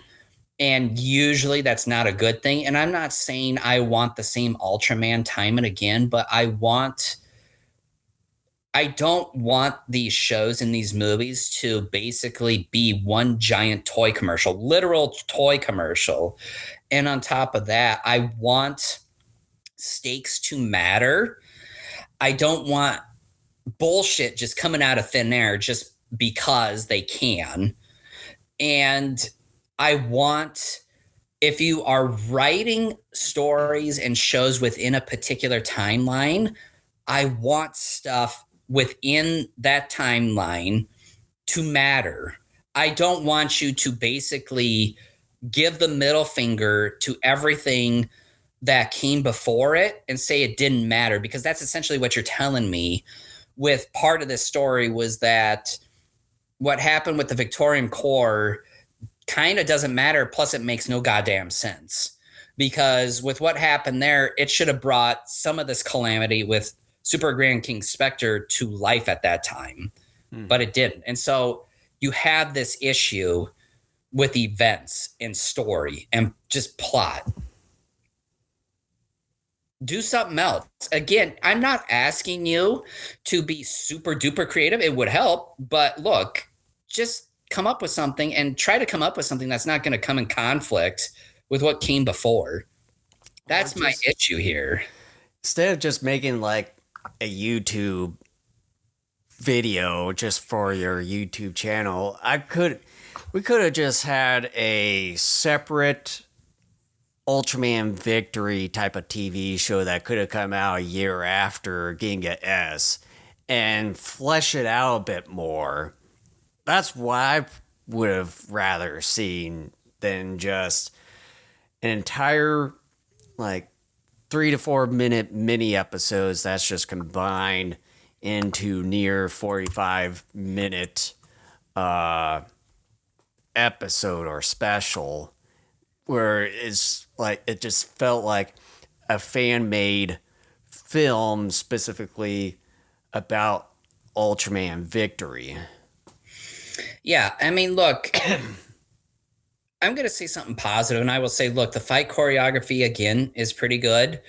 The movie, in terms of it, well, movie, quote unquote, in terms of its pacing, is pretty engaging. Again, it's 38 minutes, so it moves pretty quick. The Ultraman Victory suit looks pretty. Yeah, the suit looks good. Cool. there's quite a bit of action into it, but just the logic and the story issues, to me, that breaks it. So, Mm-hmm. as far as I'm concerned, I'm ready to go into final thoughts here. Go right ahead. All right, here.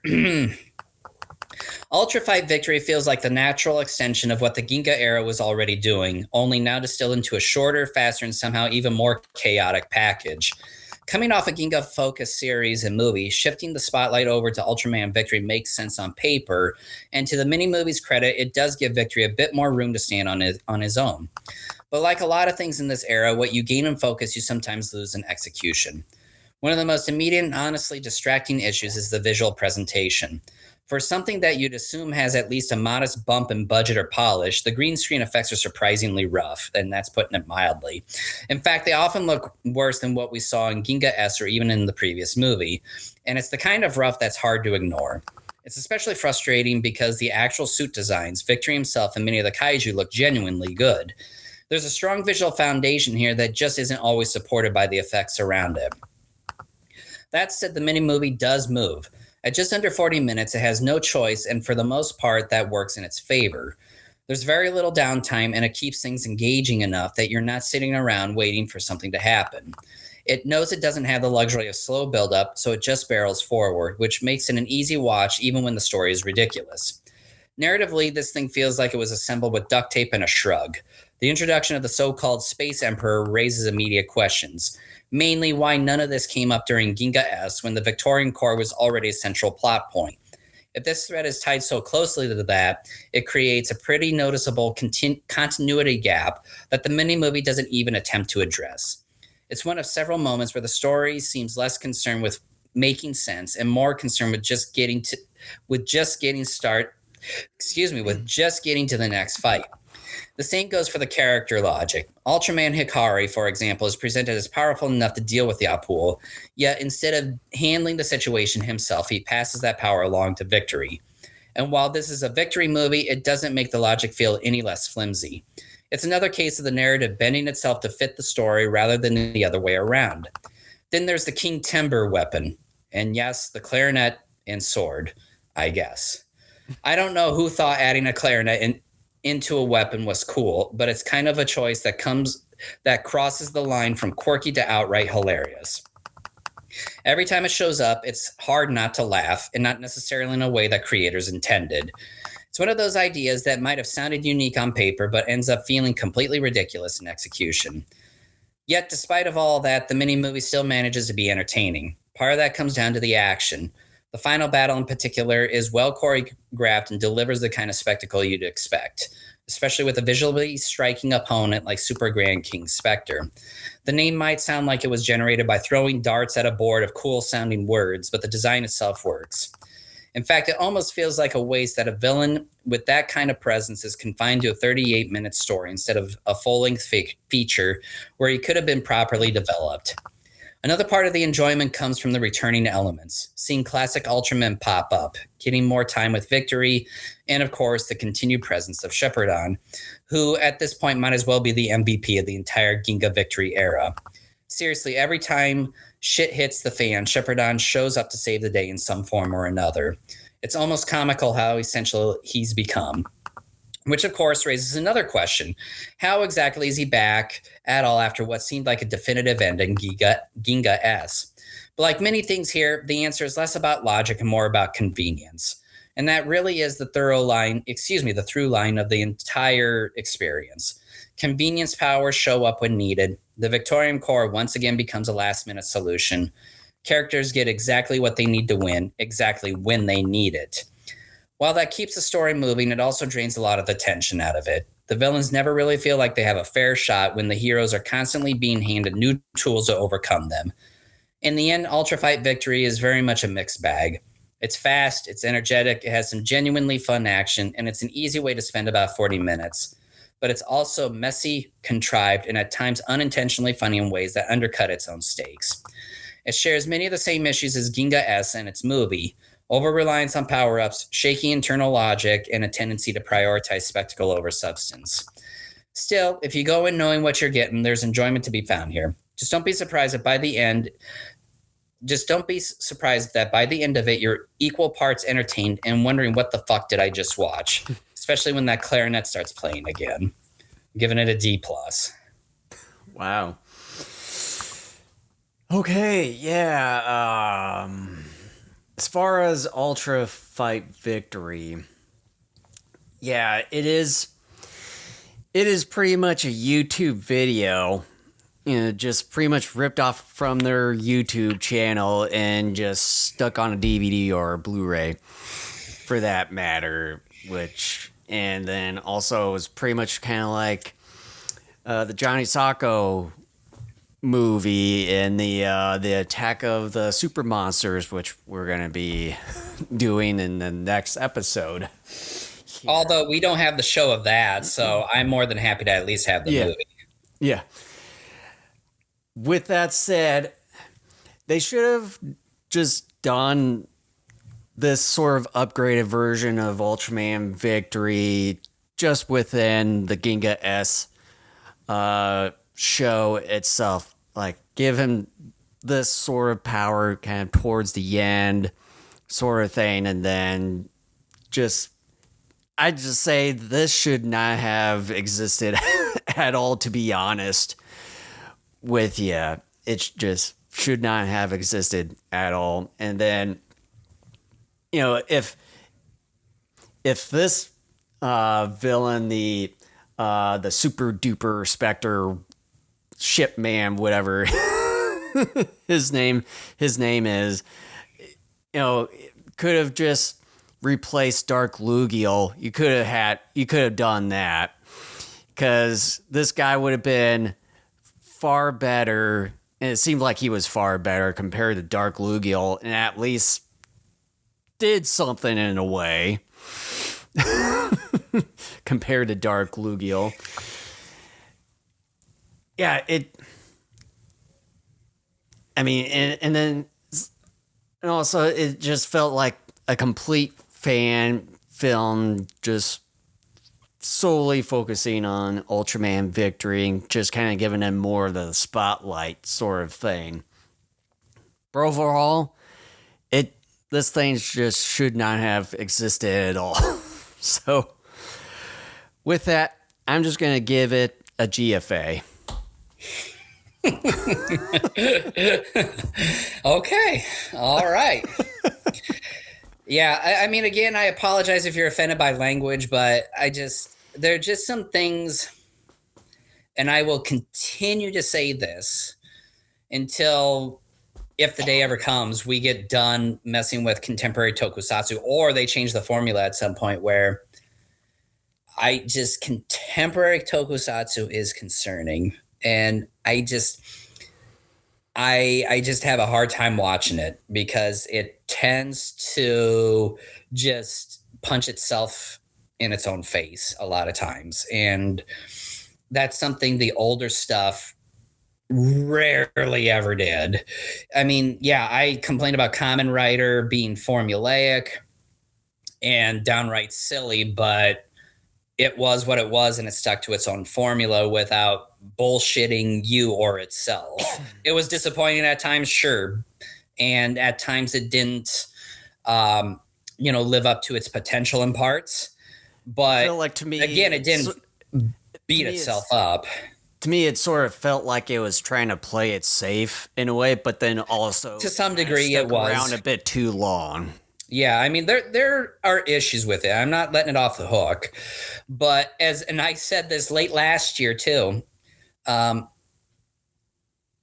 going back, after looking at some of the more recent stuff we've done, Kamen Rider, despite some of its own problems, is looking better in retrospect compared to a lot of this newer stuff. And, it's one thing I'm looking forward to Kamen Rider V3 when we cover that in June, July, whenever that's going to be here in a handful of months. 'Cause, that's something I'm really genuinely anticipating, and I'm curious about. Like I told Jason, first and foremost, at least right now, I'm kind of tired of the shows because it's a lot of work. And then on top of that, I need a break from a lot of this newer stuff. And the thing that scares me is that there's still a lot of new stuff we got to cover still. And I'm just like, we're going to have to like space this stuff out, because otherwise I'm going to blow my damn brains out if we just like cover one new show after another, because like we did Ginga and then we did a bunch of Ginga S and Victory stuff. I'm just like, this is too much for one person to be handling. Like, well, the one thing is that both of these shows were pretty much stuck into one DVD or Blu-ray set. So it's like, might as well just cover both of them and look, be done with it. Yeah, it's just that, and I've sort of said this before too, I went in hoping for the best. I had high hopes. And I mean, look, Ginga was bad. Ginga S was pretty darn good. It had its own issues, but it was pretty good. The movie, slow middle, bad Elena character, but really fun. Victory fight, fee fi fo fum, whatever. Like you said, it was not needed. To me, that's a pure example of just greed. Like it's disappointing because like, that's the reason why I'm so passionate. And again, here's me on my soapbox, probably repeating something I've said before again, where the reason why I'm passionate about this stuff is because I care. I want this stuff to matter. And when your writers or producers say otherwise, that not only makes me angry, but then it tells me that why should I care? Because you don't care. And then if I give you a bad grade, you should not care because you've told me you don't care about your own thing that I should care about. And just... Yeah. That's what's so disappointing, because I love the original Ultraman. I've seen enough of like Ultraman's again. Okay, look, here's another thing I'm going to do. Ultra 7 in retrospect, I'm going to give a higher grade to. I was really hard on that when we covered it. What? Oh, dear God, was that both of 4 years ago now? I think both of us were pretty hard. I think it may have been a bit longer than that, if I remember. I think it was 4 years ago. And like, I look back on that, I'm like, you know what? That was like fucking gold compared to a little bit of what we covered here and 2 weeks ago, and a few other things we've covered recently. And, I'm sorry, Ultra 7. You're better than I gave you credit for at the time. But that's because I wasn't aware of all this other stuff. Like, this is my first time through the whole Ginga stuff. And same here, too. Like Ace, my son went through Ace over a period of 1.5 years. From what I caught of that thing was really good. I started, and I keep forgetting if it's Taro or Leo. I started watching. I know I've seen Leo many years ago when it was on Crunchyroll along with Ace. I want to say it was Leo. I got through disc 1 of that a few years ago. I have yet to go back to it, but from what I did see, I really liked. I started Ultraman 80 2 years ago and finished the disc 1 of that. From what I saw, I really liked. Yeah, and I've seen Ultraman 80 when it was on Crunchyroll too, and I finished that one many years ago. That was pretty good too. Yeah, like, there's some really good stuff here. And I know a lot of it was kind of formulaic, but you know what? There was differentiations with each new iteration that made it unique. It wasn't just necessarily the same thing, just with a new coat of paint on it. Like, it had its own unique spin on things, and it wasn't overtly toyetic. And Toyota. See, look, I'm product placement. Logo Kaiju Show is brought to you by Toyota. Not really. No, it's not. But it just, again, I'm using the D word, disappointing. They're better than this. But at the same time, they aren't, because they refuse to. Now, again, here's naive Kent again. Whenever we move forward with whatever the next thing is, whether it's Ultraman X, Geed Orb, whatever it is, for a contemporary Ultra series or one of the newer Kamen Rider stuff, I'm going to go in hoping for the best because I'm that dumb. I'm that naive. Like, I'm going to be like, oh, bye. Like, but look, again, this wasn't a complete and total waste of time because, like I said, Ginga S was good and its movie was pretty good. And yeah, there were problems, but yeah. Anyways, I hope you enjoyed this, and I'm looking forward to talking about Attack of the Super Monsters. I have seen that one twice before. That's an interesting one. I will say going into that one will be, I think, fun to talk about. But yeah. Yeah, so again, if you see a subscribe button down below, make sure to hit that subscribe button as well as smash the like button. And you can subscribe to any of our other streaming channels that you can see listed down below, as well as some of our social medias that you can see listed there. And you can watch both video and audio versions of our episodes right on our own website at gogokaijushow.com. We hope you had fun, and we are looking forward to seeing you in 2 more weeks. All right, we'll see you guys next time.